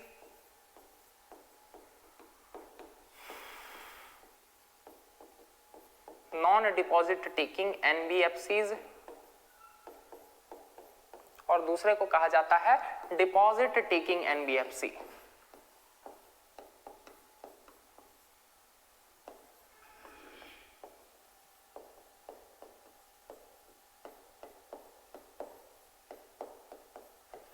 non deposit taking NBFC का क्या मतलब है? ऐसे एनबीएफसी जो जमा नहीं लेते हैं। और डिपॉजिट टेकिंग एनबीएफसी का क्या मतलब है कि ऐसे एनबीएफसी जो जमा लेते हैं। भारत में नॉन डिपॉजिट टेकिंग एनबीएफसीज के लिए ये है कि इस प्रकार की एनबीएफसी की स्थापना करने के लिए 100 करोड़ लेके आइए, ठीक ना, मतलब ऐसे को खोलने के लिए 100 करोड़ की आवश्यकता है, ठीक है। ये जो है ये जो है नॉन डिपॉजिट टेकिंग, नाम में ही पता है कि डिपॉजिट नहीं ले सकते हैं, यानी कि ये डिपॉजिट नहीं लेंगे, डिपॉजिट नहीं लेंगे। अब अगर ये डिपॉजिट नहीं लेंगे तो क्या है, क्या ये चेक जारी कर सकते हैं? बिल्कुल नहीं। क्यों? क्योंकि चेक के माध्यम से, अगर ये डिपॉजिट ही नहीं ले रहे हैं तो चेक के माध्यम से आप पैसा निकालिएगा क्या? बात समझ में आ रहा ना? चेकबुक के माध्यम से तो आपके खाते से पैसा निकलता है ना, तो चेक भी जारी नहीं करेंगे। क्या ये डेबिट कार्ड जारी करेंगे? बिल्कुल नहीं। क्यों? क्योंकि जब डिपॉजिट ही नहीं ले रहे हैं तो आप ये डेबिट कार्ड क्यों जारी करेंगे? बात समझ में आया? वहीं दूसरी ओर यदि हम देखने की कोशिश करें, दूसरी ओर देखने की कोशिश करें तो ये अपना पैसा ही लोन में आके देंगे, यानी कि ये लोन दे सकते हैं, दे कैन गिव लोन। लेकिन ये लोन कहां से देंगे जब ये डिपॉजिट ले नहीं रहे हैं? तो बट ऑब्वियस है कि ये अपना पैसा आगे उधार में देंगे, अपना पैसा आगे लोन में देते हैं, ठीक है ना। तो ये क्रेडिट कार्ड जारी कर सकते हैं, क्रेडिट कार्ड जारी कर सकते हैं, ठीक, क्रेडिट कार्ड ये जारी करेंगे। यहां तक बात समझ में आ रही? आगे देखते हैं जो दूसरे वाले हैं जिनको हम कह रहे हैं deposit taking NBFC. Deposit taking NBFC क्या है या फिर इनसे संबंधित क्या गाइडलाइंस है? यदि डिपॉजिट टेकिंग एनबीएफसी खोलना है तो आपको 200 करोड़ रुपए चाहिए पहले तो, 200 करोड़ रुपए चाहिए पेड अप कैपिटल, तब आप डिपॉजिट टेकिंग एनबीएफसी खोल सकते हैं। डिपॉजिट टेकिंग एनबीएफसी ये डिपॉजिट तो लेंगे लेकिन ये डिमांड डिपॉजिट नहीं लेंगे। अब समझा चुका हूं मैं डिमांड डिपॉजिट, ये डिमांड डिपॉजिट नहीं लेंगे। तो ये कौन सा डिपॉजिट लेंगे? ये लेंगे टर्म डिपॉजिट। अब याद आया जब मॉनेटरी पॉलिसी पढ़ा रहा था तो मॉनेटरी पॉलिसी के क्वांटिटेटिव टूल्स स्टार्ट करने से पहले ही मैंने आपको बताया था ना, NDTL, net demand and time liability. याद आ रहा है? बड़ा डिटेल में बताया था कि बैंकों के पास जो हमारी जमा राशि होती है ये बैंक की देनदारी होती है, ये उसके ऊपर लायबिलिटी होती है, जबकि बैंक जो आगे लोन देता है वो क्या होता है? वो उसका एसेट होता है। इसी में बताया था ना मैंने कि जो हमारे जो डिपॉजिट्स होते हैं ये दो तरह के हो सकते हैं, एक डिमांड डिपॉजिट, दूसरा टर्म डिपॉजिट। डिमांड डिपॉजिट क्या था? जिसको आप जब चाहें तब निकाल सकें, जब चाहें तब उसमें से आप बाहर पैसा ले सकें। जिसका एग्जांपल क्या था? करेंट अकाउंट और सेविंग अकाउंट। दूसरी तरफ हमने देखा था दूसरा वाला क्या था? दूसरा वाला था टर्म डिपॉजिट, यानी कि जिसमें आपकी जब मर्जी हो तब आप पैसा नहीं निकाल लीजिएगा, उसमें एक पर्टिकुलर टाइम फिक्स है। अगर उस टाइम से पहले अगर आप पैसा निकालते हैं तो आपको पेनल्टी देना पड़ेगा। इसके एग्जांपल क्या थे? इसके एग्जांपल थे फिक्स्ड डिपॉजिट और रिकरिंग डिपॉजिट। हमने देखा था उस टाइम NDTL जब हम समझने की कोशिश कर रहे थे। यहां तक क्लियर है? ठीक ना? तो डिमांड डिपॉजिट नहीं ले सकता है, यानी कि ये करंट अकाउंट या सेविंग अकाउंट खोलकर पैसा नहीं ले सकते हैं। हाँ, ये टर्म डिपॉजिट ले सकते हैं, यानी कि यहां पर FD और RD हो सकता है, FD और RD हो सकता है। लेकिन FD और RD में भी एक सीमा है, क्या? कि ये इनके यहां जो भी जमा होगा ना टर्म डिपॉजिट वाला, इनकी अवधि 12 महीने से कम नहीं हो सकती है। 12 मंथ से कम का, यानी कि 1 साल से कम का ये डिपॉजिट नहीं लेंगे, और 5 साल से ज्यादा का भी नहीं। 60 मंथ यानी कि 5 साल से ज्यादा का भी डिपॉजिट नहीं ले सकते हैं। 12 मंथ से लेकर 60 मंथ, यही टाइम पीरियड है, इसी बीच का ये डिपॉजिट ले सकते हैं। टर्म डिपॉजिट समझ में आया? ठीक ना? टर्म डिपॉजिट, आगे बढ़े। ठीक, तो ये यही ले सकते हैं, 12 महीना से कम का नहीं और 60 महीने से ज्यादा का नहीं ले सकते हैं। ठीक है ना? ये जो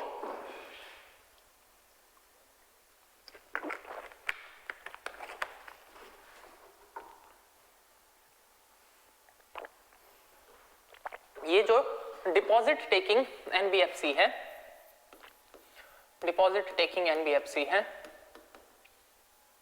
अभी देख रहे थे जिसके बारे में हम, तब आपके अनुसार क्या ये डेबिट कार्ड जारी कर सकते हैं?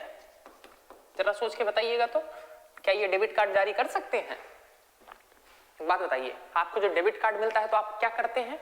आपको जब मन करता है तब पैसा निकाल लेते हैं कि नहीं? हमने देखा कि ये डिमांड डिपॉजिट तो जमा ही नहीं करते थे। आप जब चाहे तब पैसा आप किस में से निकालते हैं? करेंट अकाउंट या सेविंग अकाउंट में से, और ये तो वो ले ही नहीं रहे हैं। तो यानी कि डिमांड डिपॉजिट नहीं लेने के कारण एक deposit taking NBFC debit card नहीं जारी करती है, या ये चेकबुक आपको जारी नहीं करके देगी। क्यों? क्योंकि एक पर्टिकुलर मैच्योरिटी के बाद ही आप पैसा निकाल सकते हैं ना। लेकिन अगर आपको डेबिट कार्ड दे दिया जाएगा तब तो आपको जब मर्जी करेगा तब आप पैसा निकाल लीजिएगा। ठीक है ना? तो इसलिए ये भी डेबिट कार्ड जारी नहीं करते हैं। ठीक है? डिपॉजिट टेकिंग एनबीएफसी जो है ना, इनको फर्दर 2 पार्ट्स में बांटा जा सकता है। 2 प्रकार की हो सकती हैं। पहली कौन सी? पहली जो डिपॉजिट टेकिंग एनबीएफसी हैं उनको कहते हैं जो रेटेड है, रेटेड, और दूसरी है जो नॉन रेटेड है। रेटेड और नॉन रेटेड का क्या मतलब हो गया? यहां पर रेटेड का मतलब हो गया जिनकी क्रेडिट रेटिंग हुई है। बहुत सारे ऑर्गेनाइजेशन होते हैं जिनको कहा जाता है क्रेडिट रेटिंग एजेंसीज। ये क्या करते हैं? अलग अलग संस्थानों को क्रेडिट रेटिंग देते हैं, यानी कि ये संस्थान कितना अच्छा है, इसका कार्य करने का तरीका कितना अच्छा है, या ये संस्थान जो है वो कितने सरवाइव कर पाएगी, इन सब चीजों के बारे में क्या करते हैं? ये रेटिंग देते हैं। ठीक ना? तो यदि उस एनबीएफसी ने क्रेडिट रेटिंग एजेंसीज से अपनी रेटिंग करवा रखी है, जैसे आप लोग देखें ना 5 रेटिंग, 4 रेटिंग, तो अगर मान के चलिए उसने क्या करवा रखी है, अपनी रेटिंग करवा रखी है, तो ऐसे कंडीशन में क्या हो सकता है कि ये एनबीएफसी अपने नेटवर्थ का मतलब है जितना उसकी बाजारी वैल्यू है, ये अपने नेटवर्थ का 4 गुना 4 टाइम्स 4 गुना तक जो है वो क्या प्राप्त कर सकती है, डिपॉजिट ले सकती है। अगर इसने रेटिंग नहीं करवा रखी है, यानी कि ये नॉन रेटेड है, अगर ये नॉन रेटेड है, ठीक ना, तो ऐसे कंडीशन में ये अपने नेट ओन्ड फंड का, एक सेकेंड, यहां नेटवर्थ की जगह आप कर लीजिए नेट ओन्ड फंड, तब ज्यादा क्लियर होगा। नेट ओन्ड फंड का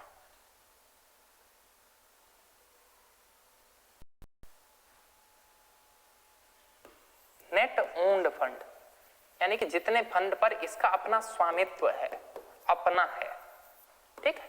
नेट ओन्ड फंड का 4 टाइम्स ले सकती थी, और यदि नॉन रेटेड है तो नेट ओन्ड फंड का मात्र 1.5 टाइम्स ही ले सकती है। ये बात भी समझ में आया? नेट ओन्ड फंड का 4 टाइम्स ले सकती है, और नहीं तो ये नेट ओन्ड फंड का 1.5 टाइम्स ही ले सकती है, ठीक ना, क्लियर है? ये थे आपके एनबीएफसीज, जिनको क्या कहा जा रहा था, शैडो बैंक। यहां तक बात ये भी समझ में आ गई। अब जरा आगे बढ़ते हैं, इसी कंटेक्स्ट में हम थोड़ा सा और चीजों को देखने की कोशिश करते हैं। हम देखते हैं सेल्फ हेल्प ग्रुप क्या होते हैं, SHGs, self help group, and MFI। MFI का यहां मतलब है micro finance institution. Self help group को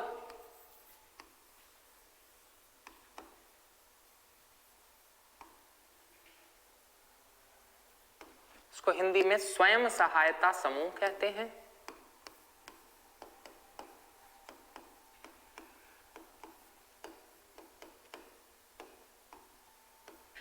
दूसरी ओर MFI, इनको क्या कहते हैं, इनको कहते हैं micro finance institution. Micro finance institution,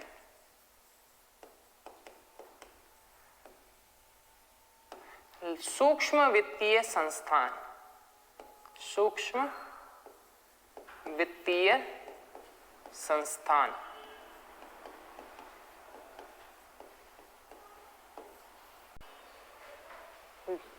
जरा बातों को समझिएगा, स्वयं सहायता समूह और सूक्ष्म वित्तीय संस्थान, इन दोनों के बीच में क्या रिलेशन है, जरा बातों को समझिएगा। स्वयं सहायता समूह, स्वयं सहायता समूह का मतलब होता है 10, 15, 20, 25 लोगों का एक छोटा सा समूह जो क्या कर रहे हैं, आपस में थोड़ा थोड़ा पैसा कहीं से जुटा रहे हैं, जमा कर रहे हैं, और ये आपस में इन पैसों को जमा करके कोई छोटा सा उद्यम स्टार्ट करना चाह रहे हैं। जैसे कि मान के चलिए क्या हुआ कि किसी गांव में 15-20 महिलाएं हैं, सबने क्या किया, थोड़ा थोड़ा पैसा जमा किया, और जमा करके ये एक अचार बनाने का उद्यम लगा दिए। तो ये क्या हो जाएगा, ये हो जाएगा सेल्फ हेल्प ग्रुप, स्वयं सहायता समूह। ग्रामीण क्षेत्रों में आपको ऐसे बहुत सारे उद्यम देखने को मिलेंगे, ठीक है ना। 10-15 पुरुषों ने क्या किया, साथ में एक साथ मिलकर जो है वो एक फंड क्रिएट किया, सबने थोड़ा थोड़ा पैसा लगाया, और क्या किया, सबने मिलकर मान के चलिए चिप्स बनाने की एक छोटी सी फैक्ट्री लगा दी, ठीक है। तो ऐसे जो छोटे छोटे उद्यम होते हैं, इनको कहा जाता है स्वयं सहायता समूह, ठीक है। आपको पता होना चाहिए कि भारत में लिज्जत पापड़ जो आप खाते हैं ना, ये भी स्टार्ट हुआ था एक स्वयं सहायता समूह के ही रूप में, ठीक ना, सेल्फ हेल्प ग्रुप के ही रूप में। कुछ महिलाओं ने मिलकर इसको स्टार्ट किया था 1975-76 के दशक में, ठीक ना। और देखिए आज पूरे भारत के कोने कोने में इसकी पहुंच है ना। ऐसे समूहों को कहा जाता है स्वयं सहायता समूह, सामान्यतः महिलाओं का छोटा समूह होता है। अब जरा सोचिए, इन छोटे छोटे समूहों को पैसों की आवश्यकता होगी उद्यम स्टार्ट करने के लिए, लेकिन न तो इनकी कोई पहचान है, न इनकी कोई क्रेडिट हिस्ट्री है। तो इस कारण से क्या होता है, इनको बैंकों से ऋण लेने में दिक्कत होती है। अब इनको बैंकों से ऋण लेने में दिक्कत हो रही है, तो ऐसे में ही कुछ माइक्रो फाइनेंस इंस्टीट्यूशंस पिक्चर में आए। ये माइक्रो फाइनेंस इंस्टीट्यूशन क्या है, ये सूक्ष्म वित्तीय संस्थान क्या है, ये छोटे छोटे ऐसे संस्थान होते हैं जो क्या करते हैं, बैंकों से सस्ती दरों पर कर्ज लेते हैं, और इसी कर्ज को आगे थोड़ा सा उसमें अपना मार्जिन जोड़कर क्या करते हैं, आगे ट्रांसफर करते हैं। इन्हीं को कहा जाता है माइक्रो फाइनेंस इंस्टीट्यूशन या सूक्ष्म वित्तीय संस्थान। बात समझ में आया? सूक्ष्म वित्तीय संस्थान का क्या काम है कि बैंकों से लोन लेते हैं और फिर उसी लोन को आगे देते हैं। चूंकि ये एसएचजी, इनको बैंकों से डायरेक्ट लोन नहीं मिलता था, तो ये क्या करते थे कि एमएफआई के पास जो है वो जाकर लोन ले लेते थे। अब जरा सोच के देखिए, एमएफआई जो है वो बैंकों से लोन ले रहे हैं और फिर उस लोन को ये आगे दे रहे हैं, तो आपको नहीं लग रहा है बैंक का पहले इंटरेस्ट रेट का भार और ऊपर से फिर इसके कमाई का भार? तो जनरली जो ब्याज की दरें हुआ करती थी वो बहुत ज्यादा हुआ करती थी, 30-30%, 40-40% तक हुआ करती थी। अब इसके कारण क्या होता था, वो जो एसएचजी जो लोन लेते भी थे वो चुका नहीं पाते थे। बात समझ में आ रहा? 40-40%, 50-50% यदि ब्याज का दर होगा तो कहां से चुका पाएंगे। इतना ही नहीं, समस्या ये भी थी कि एक लोग जो है ना वो अपने आप को कई सारे सेल्फ हेल्प ग्रुप से जोड़ लेते थे। जैसे सुबह मैं जा रहा हूं, एक सेल्फ हेल्प ग्रुप बना रखा है, वहां पर बिस्कुट बनाता हूं। शाम को मैं जा रहा हूं, एक और दूसरा सेल्फ हेल्प ग्रुप है जिसमें मैं अचार बनाता हूं। दोपहर में मैंने एक सेल्फ ग्रुप बना रखा है जिसमें क्या है, मैं मत्स्य पालन या कुछ करता हूं, कुछ इस टाइप का, ठीक ना, कुछ इस टाइप का कर रहा हूं, मतलब कुछ पशुपालन वगैरह से संबंधित कर रहा हूं। अब जरा सोच के देखिए, 3 मैं एसएचजी से जुड़ा हुआ हूं। मैंने क्या किया, एमएफआई से पैसा उठा लिया, थोड़ा सा इसमें, थोड़ा सा इसमें, थोड़ा सा इसमें लगाया। तो एक बात बताइए, मैं कमाऊंगा तभी तो मैं अपने ब्याज को चुका पाऊंगा ना। पैसा 5 जगह फैलाए हुए हैं तो कहीं नहीं, आप काम भी नहीं 5 जगह कर पा रहे हैं। बात समझ में आया? आप ठीक से 5 जगह काम भी नहीं कर पा रहे हैं, तो इस कारण से भी समस्याएं थी। इतना ही नहीं, सेल्फ हेल्प ग्रुप्स में एक समस्या ये भी देखने को मिलती थी कि जो महिलाएं होती थी, मैंने बताया ना कि सामान्यतः महिलाओं का समूह होता था, तो क्या होता था कि ये महिलाएं एसएचजी की सदस्य होती थी, ये एमएफआई से जाके पैसा उठा लेती थी। अब वो पैसा क्यों दिया गया है? वो दिया गया है कि इसको बिजनेस में लगाओ और इससे मुनाफा कमाओ और फिर उस मुनाफे का एक हिस्सा हमें ब्याज के रूप में चुका दो, इसलिए दिया गया है। लेकिन क्या होता था, चूंकि भारतीय समाज वित्तीय सत्तात्मक रहा है, तो इसलिए क्या होता था कि ये जो पैसा लेके आती थी, अब मान के चलिए हस्बैंड ने ले लिया वो पैसा, या मान के चलिए इसका प्रयोग हो गया घर बनाने में या फिर बेटी के शादी में, तो इन सब पारिवारिक खर्चों में इसका प्रयोग हो जाता था, जिसके कारण क्या होता था कि ये फिर से जो है, सिंपल सी बात है, वो जो पैसा लिया और तुम अगर उसका उपभोग कर गए तो फिर कैसे चुकाओगे ऋण दर, कैसे इंटरेस्ट रेट दोगे, कैसे जो है वो पैसा वापस करोगे। तो ये सारी समस्याएं देखने को मिल रही थी। और इन सब के कारण क्या हो रहा था कि एमएफआई और एसएचजी के बीच में एक अलग ही समस्या उत्पन्न हो रही थी। एमएफआई जो है वो ऋण की वसूली के लिए हिंसा वगैरह करने लग जा रही थी, बहुत मतलब उटपटांग की हरकतें हो रही थी, कई बार तनाव दिखता था, कई बार झगड़ा हो जाता था, गाली गलौज होता था। तो ये सारी समस्याएं देखने को मिल रही थी एमएफआई और एसएचजी के बीच में। खूब सारे समाचार आए, खूब सारी खबरें आई या कि उत्पीड़न किया जा रहा है लोगों का, इस तरह की बातें आई। तो फिर क्या हुआ, आरबीआई को बीच में आना पड़ा। आरबीआई को बीच में आना पड़ा। आरबीआई ने क्या कहा, आरबीआई ने कहा कि बहुत हुआ, अब हम क्या करेंगे, अब हम डायरेक्ट एमएफआईज जो है ना, जो ये माइक्रो फाइनेंस इंस्टीट्यूशन है, इनकी निगरानी अब हम डायरेक्ट करेंगे। इसी कंटेक्स्ट में बढ़ते हुए क्या किया गया कि इनकी एक अलग कैटेगरी ही बना दी गई आरबीआई के अंतर्गत, जिसको कहा जाता है एनबीएफसी एमएफआई। इनको क्या कहा जाता है, NBFC MFI, non banking financial companies MFI, NBFC MFI कहा गया। इसी संदर्भ में एक कमेटी का गठन किया गया जिसका नाम था वाई.एच. मालेगाम कमीशन, वाई.एच. मालेगाम समिति, वाई.एच. मालेगाम समिति। इस समिति को क्या जिम्मेदारी दी गई, जरा बात को समझिएगा। इस समिति को जिम्मेदारी दी गई कि पूरा स्टडी करो क्या समस्या है एमएफआई में, क्या समस्या है सेल्फ हेल्प ग्रुप में, और हमें एक ठीक ठाक जो है वो सुझाव दो कि क्या करना चाहिए। तो इस कमेटी ने अपने कई सारे रिकमेंडेशंस दिए, कई सारे सुझाव दिए, जरा समझने की कोशिश कीजिएगा।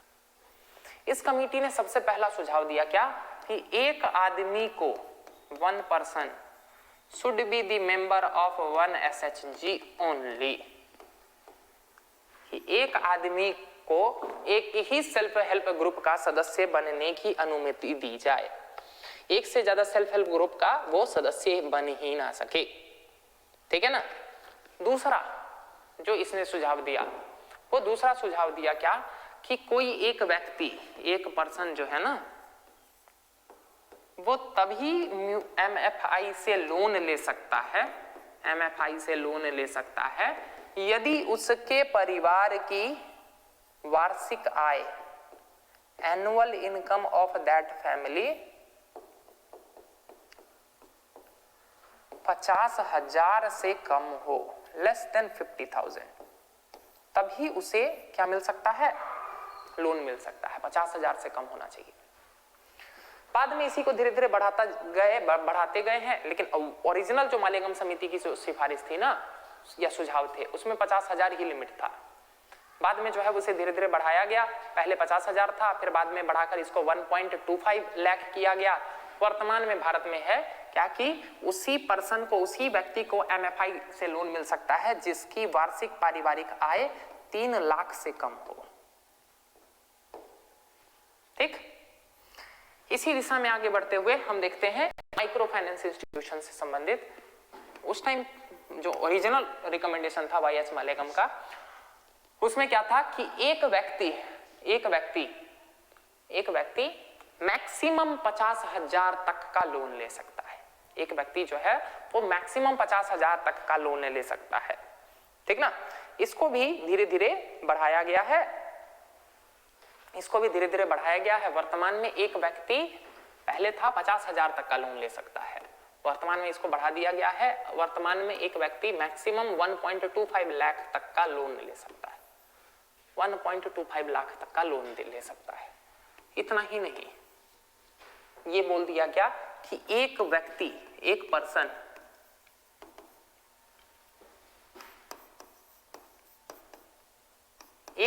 मैक्सिमम 2 MFI से लोन ले सकता है। वो जो पहले था ना कि सुबह सुबह उठे और जाके खूब सारे MFI से, मतलब इससे भी थोड़ा सा ले लिया, उससे भी थोड़ा सा ले लिया, वो वाला नहीं चलेगा। मैक्सिमम जो है वो एक आदमी 2 MFI से ही लोन ले सकता है।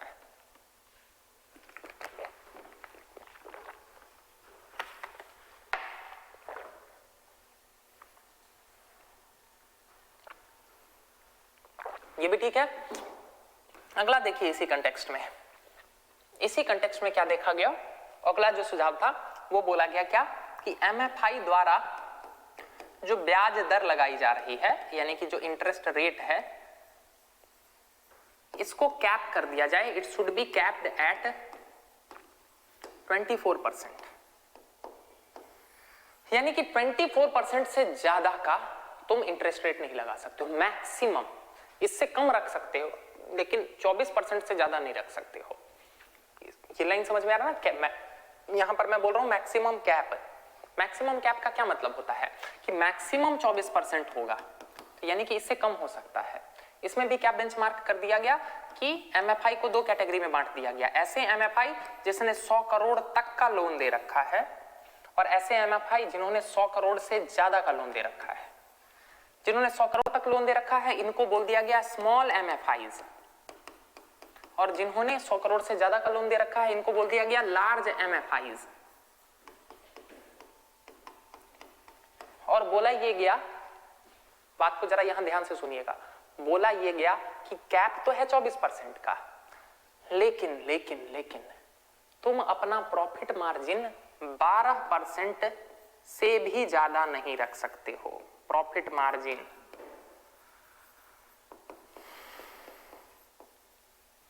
ये दोनों शर्तें पूरी करनी होंगी। जरा इसको एग्जांपल के साथ समझिए।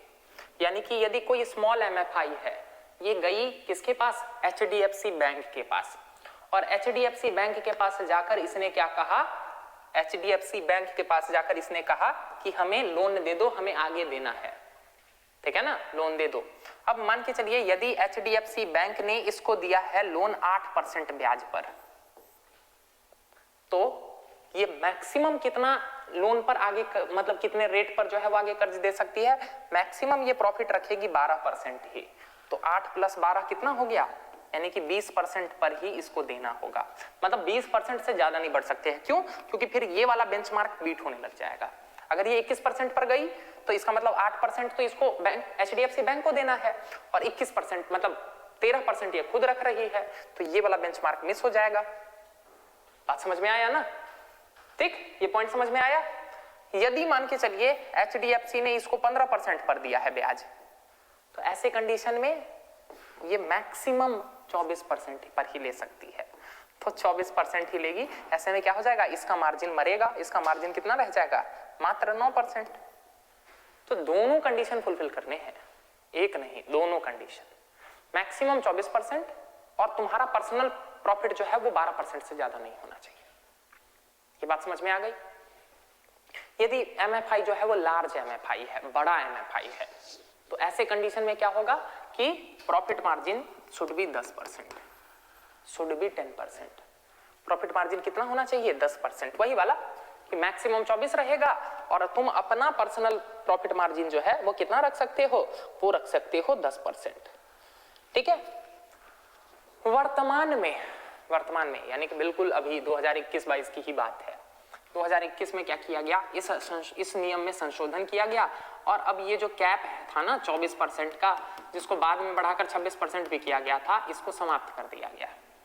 यानी कि अब कोई कैपिंग नहीं है। हालांकि वो वाला जो कंडीशन था ना, वो अभी भी बोला गया है RBI के द्वारा। RBI ने क्या कह दिया है कि जो लार्ज MFI हैं वो 10% मार्जिन रखें और जो स्मॉल MFI हैं वो 12% रखें।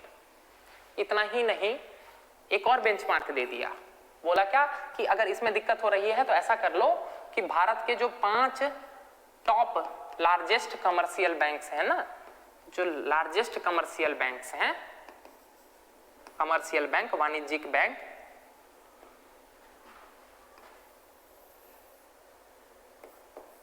इन सब का जो एवरेज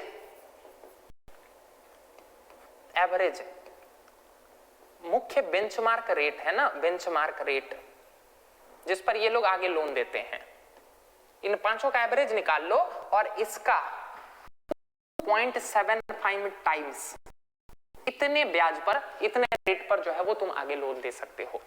2 ऑप्शन दिए। पहला क्या, उस कैप को हटा दिया और ये बोला क्या कि यदि छोटे MFI हो तो ऐसा करो, तुमको बैंक से जितने पर मिल रहा है ना उसमें तुम अपना मैक्सिमम 12% इंटरेस्ट रेट चार्ज करो, उससे ज्यादा मत चार्ज करना। दूसरा बोला क्या कि अगर तुम लार्ज MFI हो तो जितने पर तुमको इंटरेस्ट मिल रहा है बैंकों से, जितने पर तुमको ऋण मिल रहा है उस पर अपना 10% का मार्जिन चार्ज करो, उससे ज्यादा मत करना। या फिर अगर इस बेंचमार्क में दिक्कत है तो ये कर सकते हो कि तुम भारत के जो टॉप 5 बैंक है ना, टॉप 5 जो कमर्शियल बैंक है, इन पांचों का एक बेस रेट या फिर मान के चलिए जिस पर ये लोग क्या करते हैं आगे लोन दे रहे हैं, उसका एवरेज निकाल लो और उसका 2.75 टाइम्स चार्ज करना। अब पॉइंट समझ में आया वर्तमान में क्या है MFI से रिलेटेड कंडीशन? इतना ही नहीं,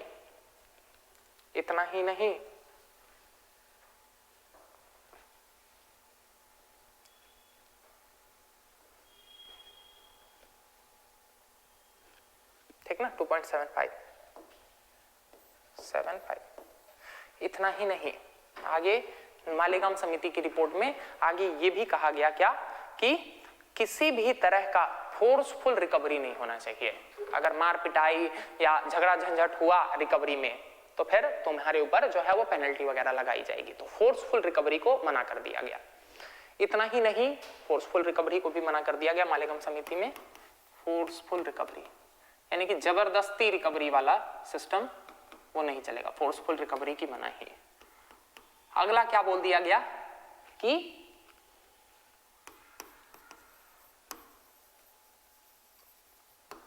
जो भी इंटरेस्ट रेट इंपोज करोगे वो क्लियर कट मेंशन होना चाहिए।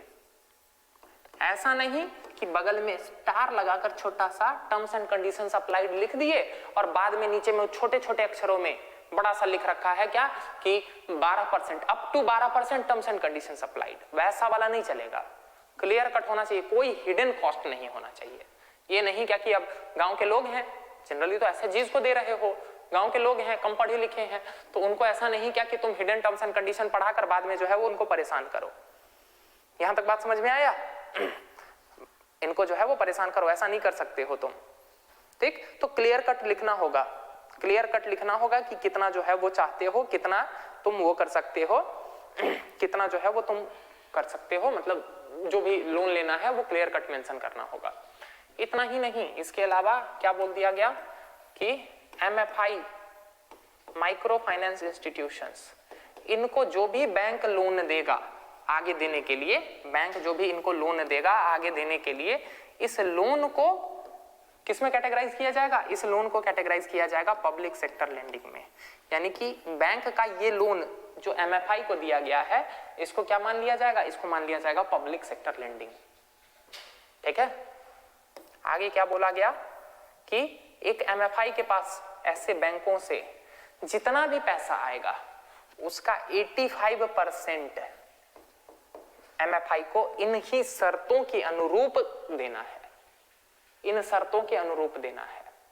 बाकी 15% जो बचा है वो MFI की मर्जी पर है, वो जैसे चाहे, जिसको देना चाहे, जिस रेट पर देना चाहे वो दे सकती है। लेकिन 85% यानी कि एक MFI ने बैंक से जितना टोटल कर्ज लिया है उसका 85% इन्हीं शर्तों के आधार पर जाएगा। ये बात भी समझ में आई? 85-15। ठीक है, हाल फिलहाल में 2022 में इस सिस्टम को थोड़ा सा सरल कर दिया है, अब कर दिया है 75-25 का रेशियो। यानी कि एक MFI जितना लोन प्राप्त करेगी बैंकों से उसका 75% इस नियम के अनुरूप उसको आगे भेजना होगा,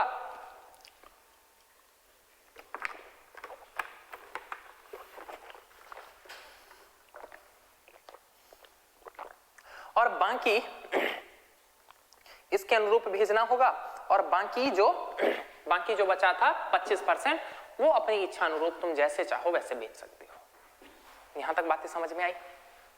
ये भी क्लियर हो गया? SHG और MFI, ठीक ना, स्वयं सहायता समूह और सूक्ष्म वित्तीय संस्थान, इन दोनों के बारे में हमने समझ लिया। अब जरा बढ़ते हैं आगे, इसी कंटेक्स्ट में आगे बढ़ते हैं। अब जरा हम देखते हैं कि भारत में बैंकिंग सिस्टम में सुधार के लिए क्या क्या कदम उठाए गए।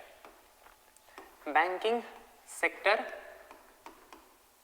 रिफॉर्म, बैंकिंग क्षेत्र में सुधार के लिए क्या क्या कदम उठाए गए, क्या क्या कदम उठाए गए, जरा बात को समझिए। हमने देखा था राष्ट्रीयकरण कर दिया गया था, जिसके कारण क्या है, 1990 के दशक तक आते आते भारत में क्या हो रहा है, भारत में ज्यादातर बैंक जो है वो पब्लिक सेक्टर बैंक है, सरकारी बैंक है, और सरकारी बैंकों की दशा आप लोगों से छिपी बिल्कुल नहीं है। जरा सोच के देखिए 1990 में क्या हाल हो रहा होगा। सरकारी कर्मचारी जो होते हैं वो जनरली अपने आप को तो सरकारी दामाद मानते ही हैं, ठीक। तो क्या हो रहा था कि सरकारी बैंकों में कोई हटाने वाला नहीं, कोई निकालने वाला नहीं, कोई कुछ बोलने वाला नहीं। तो इसके कारण क्या है, कोई कंपटीशन कुछ नहीं, कोई रोकने टोकने वाला नहीं। तो इसके कारण क्या था कि सरकारी बैंकों की दशा जो है वो धीरे धीरे खराब होती जा रही थी। सरकारी बैंकों की दशा धीरे धीरे खराब होती जा रही थी। क्यों? क्योंकि वही कर्मचारी वगैरह ठीक से काम नहीं करते थे, सरकारी तो सरकार तो है ही पीछे, ठीक ना। तो ऐसे कंडीशन में क्या किया गया, 1991 में 1991 में नरसिम्हम कमेटी का गठन किया गया। समिति,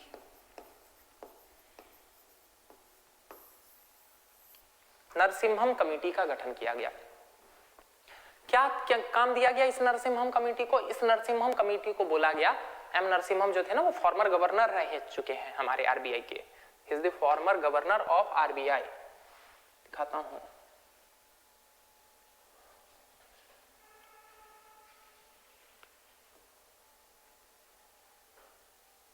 ये देखना है, M Narasimham former governor of RBI, ये है एम नरसिम्हम। 2 मई 1977 से लेकर 30 नवंबर 1977 तक, ठीक है ना। ही इज नोन एज, दिख रहा ना, he is known as father of banking reforms in India, M Narasimham. चलिए, एम नरसिम्हम, इस समिति ने अपने कुछ सुझाव दिए। क्या सुझाव दिया? सबसे पहला सुझाव दिया कि भारत में बैंकों का नेशनलाइजेशन रोक देना चाहिए, बैंक नेशनलाइजेशन अब नहीं होना चाहिए।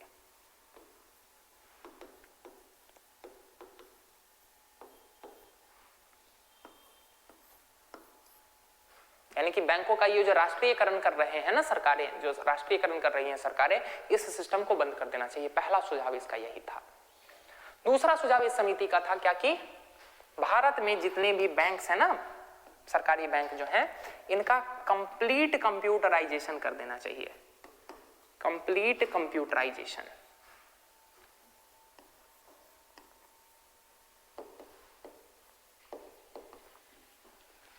कंप्लीट कंप्यूटराइजेशन कर देना चाहिए।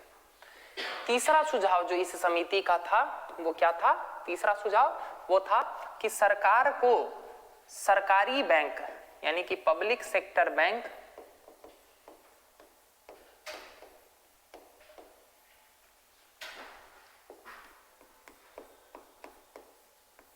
और प्राइवेट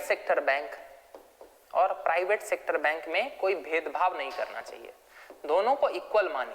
ऐसा नहीं करे क्या कि पब्लिक सेक्टर बैंक उसकी अपनी बैंक है तो इसके लिए जो है वो गाइडलाइंस को ज्यादा आसान कर दे, और प्राइवेट सेक्टर बैंक तो इसकी बैंक है नहीं तो इसके लिए गाइडलाइंस को टफ कर दे। ऐसा नहीं करना है, दोनों के लिए जो है वो एकदम इक्वल ग्राउंड रखना है, दोनों को बराबर मान के चलना है, दोनों को इक्वली ट्रीट करना है।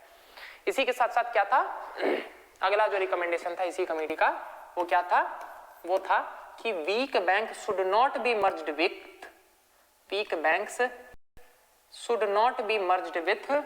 Strong bank.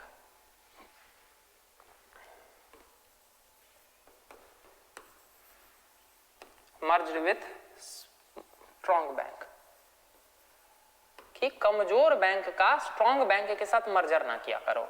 इससे क्या होता है कि वो ही वाला कि जिसको तैरना आता है वो तो ठीक तैर रहा था, लेकिन क्या हुआ, जिसको नहीं तैरना आता था उसने उसको पकड़ लिया और दोनों डूब गए। तो कमजोर बैंक का बड़े मजबूत बैंकों के साथ मर्जर ना किया करो, ये भी बोला इस कमेटी ने, रिकमेंड किया। इतना ही नहीं, इस कमेटी ने आगे क्या रिकमेंड किया, इसने कहा क्या कि भारत में कुछ बैंक जैसे कि SBI वगैरह है ना, ऐसे कुछ बैंक को क्या करो और भी दूसरे ठीक ठाक बैंकों के साथ मर्ज करके इनको वैश्विक स्तर पर एक बहुत बड़ा बैंक बनाओ। मतलब कुछ भारतीय के बैंक ऐसे हों जो इंटरनेशनल लेवल पर अपनी पहुंच रखते हो या इंटरनेशनल लेवल पर जिनका नाम हो, मतलब ऐसा बड़ा बैंक बनाओ, ठीक ना। ये भी इस समिति ने सुझाव दिया, SBI जैसे क्या करो, बड़े बड़े बैंक बनाओ जिनका वैश्विक स्तर पर कुछ नाम हो, वैश्विक स्तर पर जिनकी पहचान हो, ठीक ना। ऐसे कुछ भारतीय बैंक होने चाहिए, ठीक। इतना ही नहीं, इसने क्या कहा कि सेविंग अकाउंट पर बैंक जो भी इंटरेस्ट रेट दे रहे हैं ये बैंकों के कंट्रोल में होना चाहिए, सरकार को इसमें हस्तक्षेप नहीं करना चाहिए। किसी भी तरह का कोई बेंचमार्क वगैरह डिसाइड नहीं करो। सेविंग अकाउंट पर जो वो इंटरेस्ट देना चाह रहे हैं उनको अपने हिसाब से करने दो। सरकार बार बार बिना मतलब का इन सब चीजों में नाक घुसाती है, इससे कारण क्या होता है, इसके कारण क्या हो सकता है कि वो प्रभावित होने लग जाती हैं। उनका जो है वो अपना तरीका, बिना मतलब का हस्तक्षेप ना करो, ठीक। इतना ही नहीं, इस कमेटी ने अगला क्या रिकमेंडेशन दिया, भारत में ऐसे बैंक जो प्रॉफिट कमा रहे हों इनको अपने आप को शेयर मार्केट में लिस्ट होने का अधिकार देना चाहिए। ये चाहे जो प्रॉफिट कमा रहे हैं ये बैंक अपने हिसाब से जब चाहे शेयर मार्केट में लिस्ट हो सके। बात कब की चल रही है, 1991-92 की बात चल रही है। बोल दिया गया क्या कि जो भी हेल्दी कंडीशन में है, जो प्रॉफिट कमा रहे हैं, ऐसे बैंक्स को भारत में अलाउ किया जाना चाहिए, ऐसे बैंक्स को भारत में अनुमति दी जानी चाहिए कि अपने आप को स्टॉक मार्केट पर लिस्ट कर सकते हैं, ठीक है। इतना ही नहीं, इस कमेटी ने आगे क्या रिकमेंड किया, इस कमेटी ने आगे रिकमेंड किया कि CRR और SLR को कम से कम रखना चाहिए।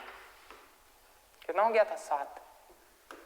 इस कमेटी ने रिकमेंड किया कि CRR एंड SLR को कम करो ताकि बैंकों के पास पैसा बचे बिजनेस करने के लिए। CRR के रूप में क्या कर ले रहे हो, तुम ज्यादा से ज्यादा पैसे रखवा ले रहे हो, तो बैंकों के पास पैसा ही नहीं बच रहा है क्या करने के लिए, बिजनेस करने के लिए। SLR को भी कम करो, ये भी इस कमेटी का रिकमेंडेशन था। इतना ही नहीं, इस कमेटी ने रिकमेंड किया क्या कि जो PSL उस टाइम भी 40% के आसपास था ना, इसको रिड्यूस करो, इसको घटाकर 10% करो। PSL प्रायोरिटी सेक्टर लेंडिंग को घटाकर 10% करो ताकि क्या हो सके, इनके पास अपनी इच्छा से बिजनेस करने का अधिकार हो, अपनी इच्छा से ये क्या कर सके, बिजनेस कर सके। प्रायोरिटी सेक्टर लेंडिंग को कम करो। 10वां जो इसका रिकमेंडेशन था वो था कि कुछ ARCs की स्थापना करो।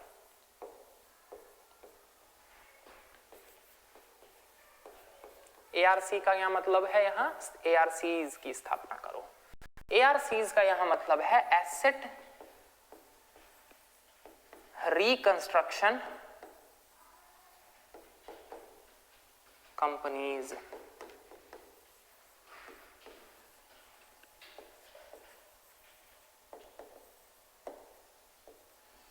ठीक ना, ARCs एसेट रिकंस्ट्रक्शन कंपनीज की स्थापना करो।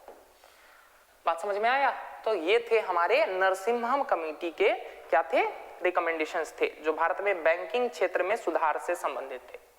ठीक ना, ये रहे 10 रिकमेंडेशंस।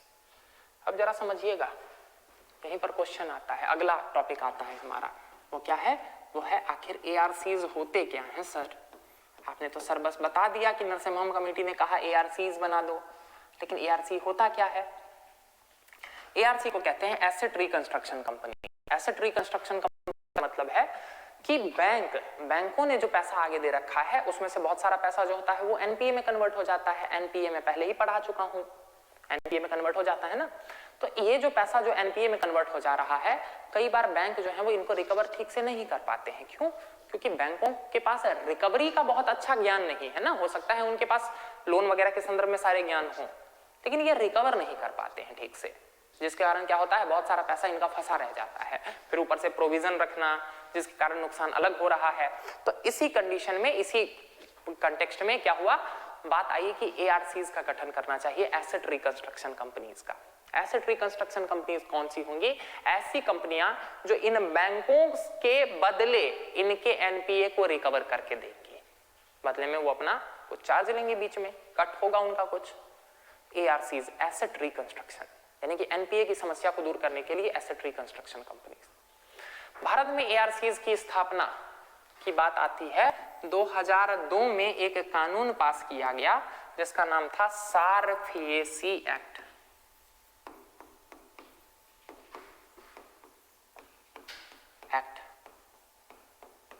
SARFAESI act. इसी कानून के तहत संकल्पना आई ARCs की, जिनको आम बोलचाल की भाषा में बैड बैंक कहा जाता है। क्या कहा जाता है? बैड बैंक, बुरे बैंक। बैड बैंक का क्या मतलब है यहाँ पर? यानी कि ये है वसूली भाई, यानी कि जो बैंकों का पैसा नहीं देते हैं या बैंकों का पैसा जो है वो अटका लेते हैं, उनका लोन जो है वो इनको ट्रांसफर कर दिया जाता है और फिर ये क्या करते हैं, ये बैंक के बिहाफ पर जाकर वसूली करने का काम करते हैं। इनको क्या कहा जाता है? Bad bank. इसीलिए इनका नाम ही है बैड बैंक। यहां तक बात समझ में आई? भारत में सबसे पहली जो बैड बैंक बनी थी उसका नाम था आरसिल, ARCIL, आरसिल।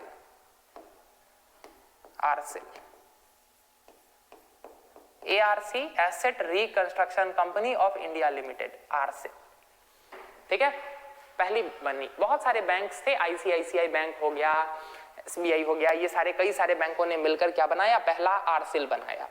लेकिन आरसिल में समस्या ये हुई कि ये इसमें ज्यादातर बैंक्स जो थे वो कौन थे, वो प्राइवेट सेक्टर वाले थे।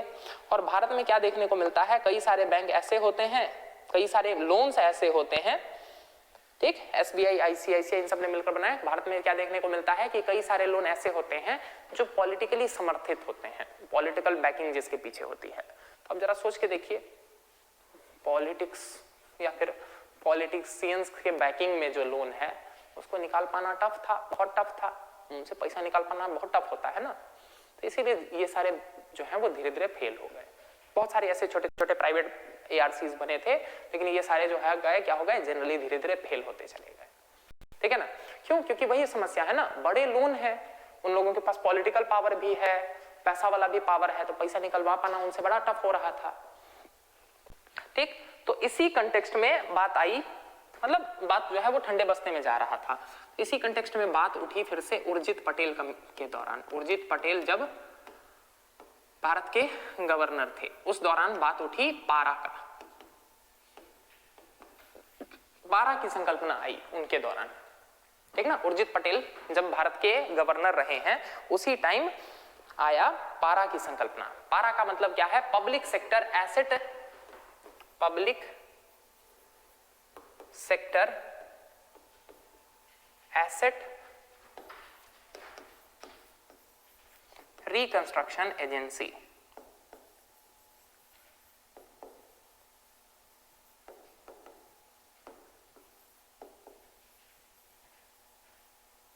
पारा, पारा के अंतर्गत क्या बात हुआ? वही एक तरह का एआरसी ही था, ठीक ना। एसेट रिकंस्ट्रक्शन नहीं, रिहैबिलिटेशन एजेंसी। रिकंस्ट्रक्शन की जगह कर लीजिएगा रिहैबिलिटेशन एजेंसी। हाँ, तो वही नाम बदल दिया गया एआरसी का, रिहैबिलिटेशन, रिहैबिलिटेट किया जा रहा है, पारा बना दिया गया। इसकी बात की जाने लग गई, पारा की बात की जाने लग गई, ठीक है। लेकिन वास्तविकता में नहीं आया। वास्तविकता में कब आया है? वास्तविकता में आया है जब यूनियन बजट 2020-21 में, यूनियन बजट 2020-21 में, एक सेकेंड, यूनियन बजट 2020-21 में 2020-21 या शायद 2021-22, इसी दोनों में कंफ्यूजन है, 2020-21 या 2021-22, ठीक है। कोई नहीं, एक बार मैं भी देख लूंगा। 2021-22 था क्योंकि 2020-21 में तो कोविड ही चल रहा था, मतलब कोविड वाला साल है, इसके बाद वाले साल में आएगा, तो 2021-22। कोई नहीं, ये इतना इंपॉर्टेंट तथ्य नहीं है। 2021-22 में क्या किया गया? भारत सरकार ने यूनियन बजट में घोषणा कर दी क्या कि हम अपना मतलब एक सरकारी वो बनाएंगे, एआरसी बनाएंगे। इसका नाम रख दिया गया NARCL, ठीक ना, यानी कि national asset reconstruction company limited, ठीक ना, NARCL। बोला गया क्या कि ये डबल संस्था पर आधारित होगा, यानी कि दो संस्थाएं होंगी इस पूरे सिस्टम के अंतर्गत। दूसरे का नाम हो गया IDRCL, NARCL और IDRCL। NARCL का क्या मतलब हो गया? National asset reconstruction company limited, और IDRC का हो गया Indian debt resolution company limited, Indian debt resolution company limited.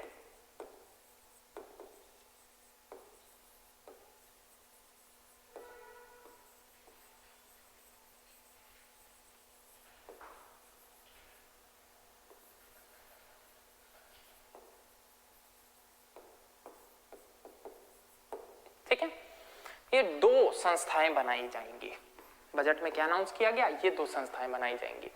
बाद में क्या है, इन दोनों संस्थाओं से संबंधित डिटेल आए। क्या डिटेल आए कि NARCL में 51% स्टेक्स किसका दे दिया गया? पब्लिक सेक्टर बैंक्स का, यानी कि सरकारी बैंकों का। 51% इसमें हिस्सेदारी किनकी है? पब्लिक सेक्टर बैंक की है, यानी कि नेशनल एसेट रिकंस्ट्रक्शन कंपनी पर किसका अधिकार है? तो भारत के सरकारी बैंकों का। दूसरी तरफ IDRCL, इनमें 51% से ज्यादा की स्टेक होल्डिंग किनकी दे दी गई? प्राइवेट सेक्टर बैंक की, यानी कि भारत के निजी क्षेत्र के बैंकों के पास IDRCL का कमान है या फिर इनका अधिकार है। अब क्या किया गया, बात को समझिए, पूरा स्ट्रक्चर क्या है उसको जरा समझिएगा यहां गौर से। क्या हुआ कि NARCL को जिम्मेदारी दे दी गई क्या कि तुम जाओ और बैंकों से नेगोशिएट करो, बैंकों से जाकर नेगोशिएट करो। क्या नेगोशिएट करना है बैंकों से जाकर? कि जिन बैंकों के पास 500 करोड़ से ज्यादा के लोन बुक हैं, मतलब कोई एक लोन ऐसा जिसमें 500 करोड़ से ज्यादा लिया गया है, केवल उन्हीं को ये सॉल्व करेंगे। अब छोटे उटे नहीं, पता चले 1 लाख रुपया लेके भागा हुआ है, उसके पीछे NARCL नहीं लगेगी।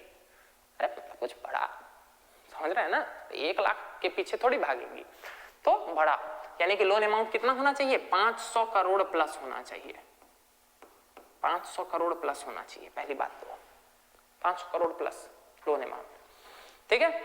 तो ये क्या करेगी? NARCL जाएगी इसके पास, और जाके इसके साथ क्या करेगी, नेगोशिएट करेगी। मान के चलिए HDFC बैंक ही है, इसने क्या किया है, किसी को मान के चलिए 800 करोड़ का लोन दे रखा है और ये लोन जो है वो NPA में कन्वर्ट हो गया है। यानी कि मतलब क्या है कि 3 महीना बीत चुका है और 3 महीना से ना तो ब्याज आया है और ना ही कुछ मूलधन में कोई किस्त नहीं आई है। तो पहले क्या हो जाएगा, ये सब स्टैंडर्ड एसेट में कन्वर्ट हो जाएगा। फिर उसके बाद आपने कल पिछली क्लास में पढ़ी थी कि फिर 3 महीना से लेकर 1 साल तक सब स्टैंडर्ड एसेट रहेगा, लेकिन 1 साल के बाद इसको क्या कर दिया जाएगा, इसको कन्वर्ट कर दिया जाएगा डाउटफुल एसेट में, संदिग्ध परिसंपत्ति में। और 1 साल से लेकर 3 साल तक फिर ये किसमें रहेगा, डाउटफुल एसेट। और 3 साल के बाद इसको क्या बोल दिया जाएगा, लॉस एसेट, यानी कि डूबी हुई परिसंपत्ति। ये भी बात समझ में आया, क्लियर। तो ये जो 800 करोड़ है ये बात डील करने जाएगा NARCL, बोलेगा क्या इसको, क्या कि तुमसे तो वसूला नहीं जा पा रहा है, तो ऐसा करो तुम ये जो 800 करोड़ है ये हमें दे दो 600 करोड़ में। ये पूरा का पूरा NPA जो है ना ये हमें 600 करोड़ में दे दो तुम, यानी कि 600 करोड़ रुपए हम तुमको दे देंगे, 800 करोड़ का ये लोन पूरा का पूरा हमको दे दो, हम देखेंगे, हम इसमें से जितना वसूल सकेंगे, तुम्हारा टेंशन खत्म, तुम अभी इतना ले लो बस। बात समझ में आया कैसे डील होता है। अब मान के चलिए इन दोनों के बीच में प्रॉपर नेगोशिएशन होगा, ये 600 बोलेगा तो ये बोलेगा क्या कि नहीं 600 तो बहुत कम हो जाएगा, ठीक ठाक लगाइए, 700 में मानिए, ठीक है। ऐसा दोनों के अंदर नेगोशिएशन हुआ और मान के चलिए किस पर बात हो गई, 700 करोड़ पर बात फाइनल हो गई, 700 करोड़ पर बात फाइनल हो गई। अब ये जो 700 करोड़ की रकम आई है ना, इसका 15% है तो कैश के रूप में NARCL अभी के अभी दे देगी HDFC को, 15% कैश के रूप में अभी के अभी दे देगी, क्या है, HDFC को। बाकी 85% के बदले ये इसको सिक्योरिटी दे देगी, कुछ एक बॉन्ड वगैरह साइन करके दे देगी और ये बोल देगी कि ये 85% आपको अगले 5 साल में धीरे धीरे मिल जाएगा, तुरंत नहीं, इंस्टेंट कहां से इतना सारा दे देगी, तो बाकी जो है वो धीरे धीरे आपको मिल जाएगा। लेकिन हाँ, अब आप निश्चिंत रह जाइए, आपका जो ये 700 करोड़, आपको ये 700 करोड़ मिलेगा। अब ये हमारे मतलब अब NARCL का क्या है कि ये अब NARCL के ऊपर डिपेंड करता है कि वो ये 800 करोड़ के लोन में से कितना निकाल ले। अगर वो 750 करोड़ रुपया इसमें से निकाल पाया तो 50 करोड़ इसका प्रॉफिट हो गया, अरे 50 करोड़ NARCL का प्रॉफिट हो गया।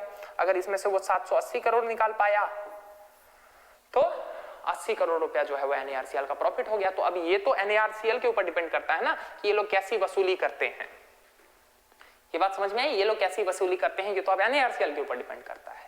ये पूरा चक्कर समझ में आया। आगे क्या होता है, ये डील करने के बाद आके NARCL ये बात, ये जो पूरा डील किया है NARCL ने, ये आके ट्रांसफर कर देगा IDRCL को, IDRCL को। अब IDRCL जैसा बताया गया है कि IDRCL के पास क्या है, खूब सारे एक्सपर्ट्स हैं, खूब सारे एक्सपर्ट्स हैं जो अलग अलग अपना तिकड़म लगाएंगे और क्या करेंगे, इस ऋण की वसूली करने का प्रयास करेंगे। कैसे वसूली होती है, साम दाम दंड भेद, मतलब भेद नहीं होता है, दंड भी नहीं होता है, लेकिन साम दाम बाकी तरीके, जैसे कि क्या है, पुचकारना, क्या कि ऐसा है 800 करोड़ नहीं दे पा रहे हो तो ऐसा करो 790 करोड़ ही दे दो, बाकी हम माफ करवा देंगे। या फिर क्या है, वो ये बोलेंगे क्या कि ऐसा है कि 6 महीना में नहीं देना है तो कोई बात नहीं, तुम आराम से देते रहना, इसको साल भर में देते रहो, मतलब वो अलग अलग तरीके बताएंगे। अब ये एक अपना इंटरनल मैटर है, बात समझ में आ रहा है। इतना आसान होता तो मैं IDRCL में होता, ठीक ना। तो ये अपने तरीके लगाएंगे और इन तरीकों के माध्यम से इनको क्या करना है, इनको वो लोन निकलवाना है। 700 से जितना ज्यादा ये निकलवा पाएंगे वो इनका अपना प्रॉफिट होगा, ठीक ना। तो ये ऐसे जो है ये पूरा सिस्टम चलता है, ठीक ना। अगर मान के चलिए ये 700 करोड़ से कम निकलवा पाए, यानी कि मान के चलिए ये 600 करोड़ ही वसूल पाए, 600 करोड़ ही वसूल पाए, तो ऐसे में वो 700 करोड़ तो उसको देना है, यहां देखा ना हमने 700 करोड़ तो इसको देना है। तो ऐसे में क्या है, गवर्नमेंट ने क्या किया है, 30,600 करोड़ का एक अलग से फंड क्रिएट कर दिया है। यानी कि अगर लॉस होता है ना तो इस फंड से इसको कंपनसेट किया जाएगा, यानी कि 600 करोड़ ही हुआ, अब उसको तो 700 करोड़ देना था, तो 100 करोड़ रुपया घट रहा है ना, तो गवर्नमेंट ने सहायता के लिए एक फंड बना दिया है 30,600 करोड़ का। इस फंड में से पैसा निकाल के क्या करो, उसको दे दो। बात समझ में आया, हाँ। देख रहे हैं हम लोग करोड़ों करोड़ों में बात कर रहे हैं, ठीक है। ऐसा नहीं कीजिएगा शाम को सब्जी लेने जाइएगा और 5 रुपए की सब्जी को 5 करोड़ में समझिए, सुनिएगा, करोड़ करोड़ में बात कर रहे हैं ना तब से हम लोग। तो खैर कोई नहीं, ये है IDRCL और NARCL का कॉन्सेप्ट, ये भी समझ में आया ना पूरा, ठीक। अब सिंपल सी बात है, इससे क्या होगा, इससे भारत में जो बैंकों के ऊपर जो समस्या है कि बैंकों के पास जो है वो बहुत सारा एनपीए है, ये समस्या धीरे धीरे कम होगी। ठीक ना, कल की क्लास में आपको बताया था, वैसे भी भारत में जो है वो एनपीएस घटकर 5% के आसपास रह गए हैं। ठीक ना, तो इस दिशा में कदम उठाए जा रहे हैं। इसी कंटेक्स्ट में एक और महत्वपूर्ण कदम जो है वो क्या है, इसी कंटेक्स्ट में एक और महत्वपूर्ण कदम जो सरकार द्वारा उठाया गया था वो था मिशन इंद्रधनुष।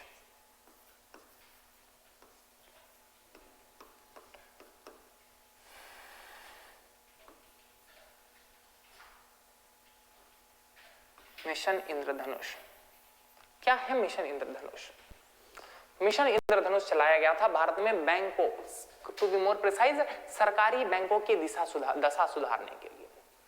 मिशन इंद्रधनुष का सुझाव दिया था पीजे नायक समिति ने, पीजे नायक कमेटी ने। इट इज नोन एज, इस मिशन को बोला जाता है, इसे बोला जाता है A to G of banking system.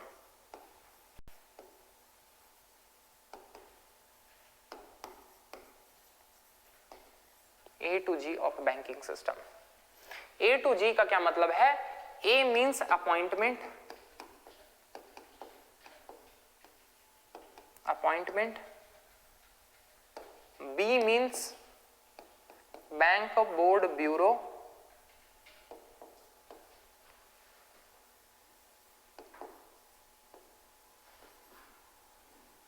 Bureau.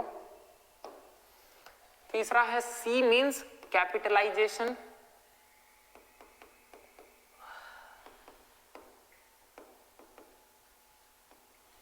D means distressing,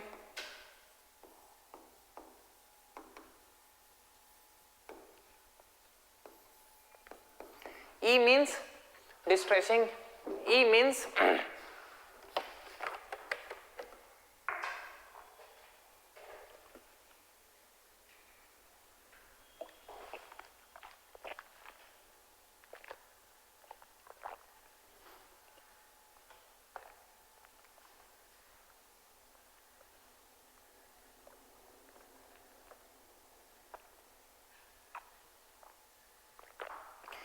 E means empowerment, E means empowerment,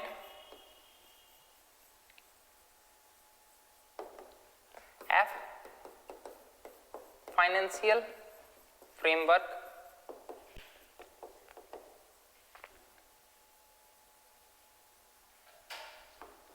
and G means governance।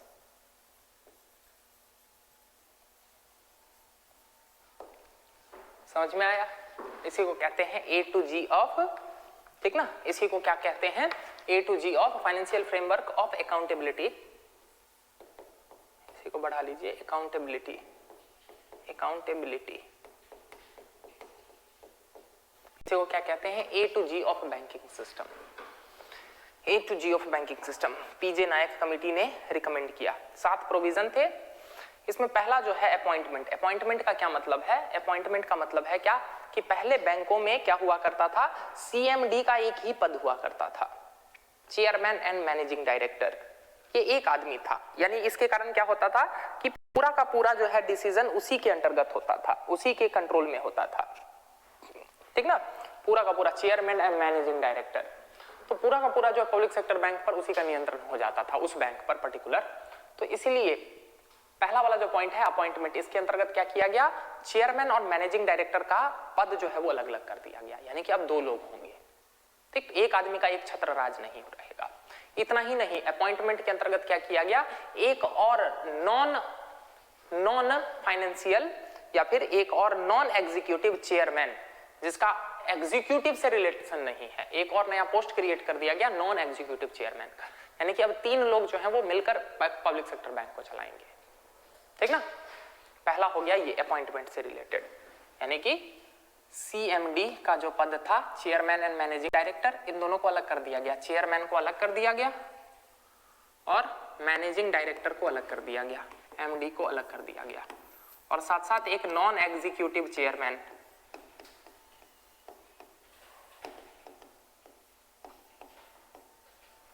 इसको भी अलग से नियुक्त किया गया। ठीक है, यही है अपॉइंटमेंट। दूसरा था B, B stands for bank board bureau. एक संस्थान बनाया गया बैंक बोर्ड ब्यूरो, ठीक है, ये अलग से एक संस्थान बनाया गया। इस संस्थान का क्या उद्देश्य था कि पब्लिक सेक्टर बैंक को सुझाव देना, अलग अलग सुझाव देना, कैसे नियुक्ति करो, कितने एम्प्लॉय रखो, ये सारी चीजें जो है वो बात बोल दी गई, ठीक ना। तो बैंक बोर्ड ब्यूरो की स्थापना की गई। इसमें क्या थे, जनरली 7 मेंबर्स हुआ करते थे और इनका टाइम पीरियड जो है ना, इनका टाइम पीरियड जो है वो 2 साल का होता था, ठीक है। पहले जो थे भारत के फर्स्ट बैंक बोर्ड ब्यूरो के चेयरमैन जो थे ना, उनका नाम था विनोद राय। विनोद राय पहले सीएजी हुआ करते थे। उनके बाद जो है वो 2018 में बने थे, उनका नाम था भानु प्रताप सिंह, ठीक ना। ये सब जो थे वो बैंक बोर्ड ब्यूरो के चेयरमैन थे। इनका वही काम है कि पब्लिक सेक्टर बैंकों को सुझाव वगैरह देना, कैसे नियुक्ति करो, कैसे चलाओ, अगर कोई समस्या आ रही है तो उस कंडीशन में जो है वो हेल्प करो, ये सारी चीजें इनके अंतर्गत आती थी, ठीक ना। ताकि गवर्नमेंट का बिना मतलब का जो है वो ना हो, इंटरफेरेंस ना हो पब्लिक सेक्टर बैंक्स में अपॉइंटमेंट में, ठीक ना। सीएमडी का चुनाव कैसे होगा, मतलब चेयरमैन का चुनाव कैसे होगा, एमडी किसको नियुक्त किया जाएगा, इस सब के बारे में पूरा सुझाव जो है वो कौन देगी, बैंक बोर्ड ब्यूरो। तीसरा था C, C stands for capitalization. Capitalization का क्या मतलब है कि बैंकों में पूंजी डालना। सरकार क्या करेगी, सरकारी बैंकों में पूंजी डालेगी। अरे एक बात बताइए, बैंक जो है वो पैसा किससे कमाती है, पैसा से ही तो पैसा बनाती है ना। तो बैंकों में समस्या चल रही है, तो बैंकों की समस्या को दूर करने का एक तरीका होता है कि बैंकों में पैसा डालो, कैपिटलाइज करो बैंक को। वही पैसा से फिर क्या करेंगे, वो आगे लोन देंगे और ज्यादा बनाएंगे। तो सी का मतलब हो गया यहाँ पर कैपिटलाइज करना। तो सरकार से अपेक्षा थी, सरकार को बोला गया क्या कि बैंकों में जो है वो पैसा निवेश करो। चौथा था डिस्ट्रेसिंग। डिस्ट्रेसिंग का मतलब है कि जो एनपीए वगैरह बढ़ गया है ना उसके ऊपर, बैंकों के ऊपर, उसको क्या करो, उसको धीरे धीरे कम करो। इसके लिए क्या करो, इसके लिए एआरसीज का गठन करो, पारा का गठन करो और क्या करो, एनपीए वगैरह की समस्या का निदान करो। ये हो गया distressing. E stands for empowerment. Empowerment का मतलब है कि बैंकों को थोड़ी ऑटोनॉमी दो।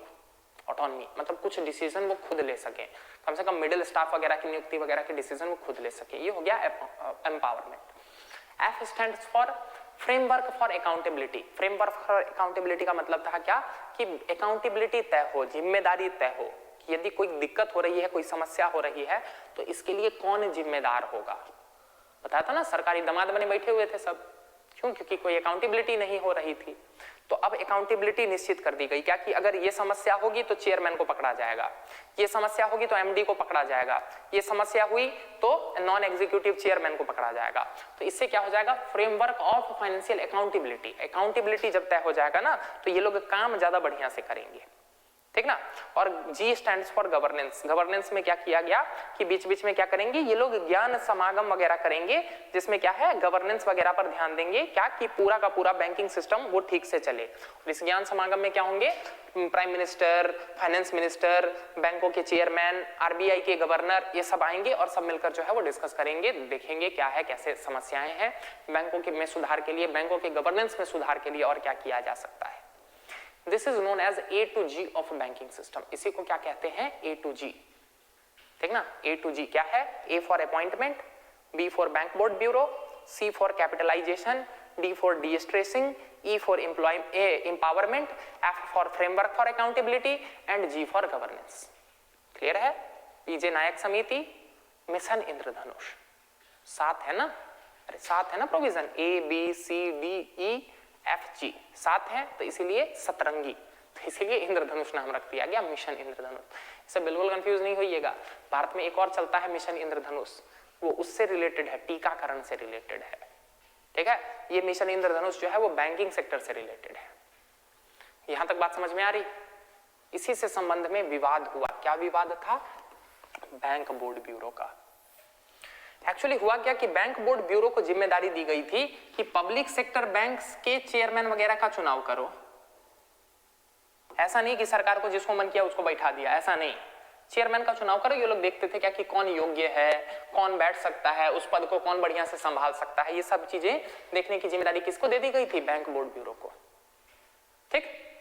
लेकिन केवल बैंकों के लिए संदर्भ में ही नहीं थी, ये जिम्मेदारी इनके पास थी पब्लिक सेक्टर इंश्योरेंस कंपनीज से रिलेटेड भी। इंश्योरेंस कंपनी से भी रिलेटेड। ये भी जिम्मेदारी थी कि इनके चेयरमैन की नियुक्ति वगैरह का भी सुझाव कौन देगी? बैंक बोर्ड ब्यूरो ही देगी। लेकिन क्या हुआ, दिल्ली हाई कोर्ट में 2020 में एक केस हो गया। पब्लिक सेक्टर इंश्योरेंस कंपनी के हेड वगैरह ने किसी नियुक्ति को लेकर दिल्ली हाई कोर्ट में केस कर दिया और दिल्ली हाई कोर्ट ने इस केस में यह डिसीजन दे दिया क्या कि bank board bureau is not the competent authority for the appointment of chairman of public sector insurance companies. यानी कि दिल्ली हाई कोर्ट ने सीधे क्या कह दिया कि बैंक बोर्ड ब्यूरो एक सक्षम निकाय नहीं है जो भारत में सरकारी क्षेत्र के इंश्योरेंस कंपनी के चेयरमैन को नियुक्त कर सके। ठीक है, जैसे ही ये डिसीजन आया तो बैंक बोर्ड ब्यूरो ने जितने भी भारत में पब्लिक सेक्टर इंश्योरेंस कंपनीज, जैसे देखा था ना SBI लाइफ इंश्योरेंस, देखा था ना, जैसे कि PNB लाइफ इंश्योरेंस या जैसे कि LIC, तो ऐसे ये लाइफ इंश्योरेंस कंपनीज जो सरकारी हैं, इनके हेड का जिन्होंने इन लोगों ने चयन कर रखा था बैंक बोर्ड ब्यूरो ने, वो सारे रद्द हो गए। ठीक है ना, तो गवर्नमेंट ने बोला कोई बात नहीं, अभी कॉम्पिटेंट अथॉरिटी नहीं है ना, तो कोई नहीं, हम इसको कॉम्पिटेंट अथॉरिटी बना देते हैं। तो आज गवर्नमेंट ने क्या किया, इस बैंक बोर्ड ब्यूरो को खत्म करके इसके जगह पर एक नई संस्थान ही तैयार कर दी जिसका नाम रख दिया FSIB। तो यानी कि अब वर्तमान में बैंक बोर्ड ब्यूरो को रिप्लेस कर दिया है किसने? FSIB ने। FSIB से बैंक बोर्ड ब्यूरो को रिप्लेस कर दिया गया है। क्या दिख रहा? बैंक बोर्ड ब्यूरो की जगह अब क्या गया है? Financial services institution bureau. ठीक ना, फाइनेंशियल सर्विसेज इंस्टीट्यूशन ब्यूरो। ठीक है, अब इसके लिए अलग से जो है वो प्रोविजन किया गवर्नमेंट ने और बोल दिया क्या कि अब इसके पास पूरा अधिकार है क्या कि ये क्या कर सकती है, ये बैंकों के चेयरमैन को भी नियुक्त कर सकती है और ये इंश्योरेंस कंपनीज के भी चेयरमैन को नियुक्त कर सकती है। इसके ऊपर है, यानी कि सरकार ने अधिकार दे दिया। अरे हाईकोर्ट ने क्या बोला था? हाईकोर्ट ने बोला था अधिकार नहीं है, तो सरकार ने बोला कोई बात नहीं, हम एक नई संस्थान ही बना देते हैं। तो इस तरह से क्या हो गया है, वर्तमान में बैंक बोर्ड ब्यूरो नहीं है और बैंक बोर्ड ब्यूरो के स्थान पर कौन सा आ गया है? FSIB। ठीक ना, FSIB आ गया है। बैंक बोर्ड ब्यूरो के जो अंतिम चेयरमैन थे उनका क्या नाम था? भानु प्रताप सिंह। उन्हीं भानु प्रताप सिंह को FSIB का पहला चेयरमैन बना दिया गया है। यानी कि वर्तमान में FSIB के चेयरमैन कौन है? भानु प्रताप सिंह, पहले और अभी तक वही है, भानु प्रताप सिंह। ठीक है, और FSIB के पास वो सारे अधिकार हैं कि ये चाहे तो पब्लिक सेक्टर बैंक यानी कि सरकारी बैंकों और सरकारी इंश्योरेंस कंपनी दोनों के हेड की नियुक्ति कर सकता है। यहां तक बात समझ में आई? यहां तक क्लियर है? तो आज की क्लास को हम यहीं तक रखते हैं, इतने को रिवाइज कर लीजिएगा। बहुत सारे फैक्ट्स हमने देख लिए हैं, तो फिर कल मिलते हैं। तब तक के लिए धन्यवाद।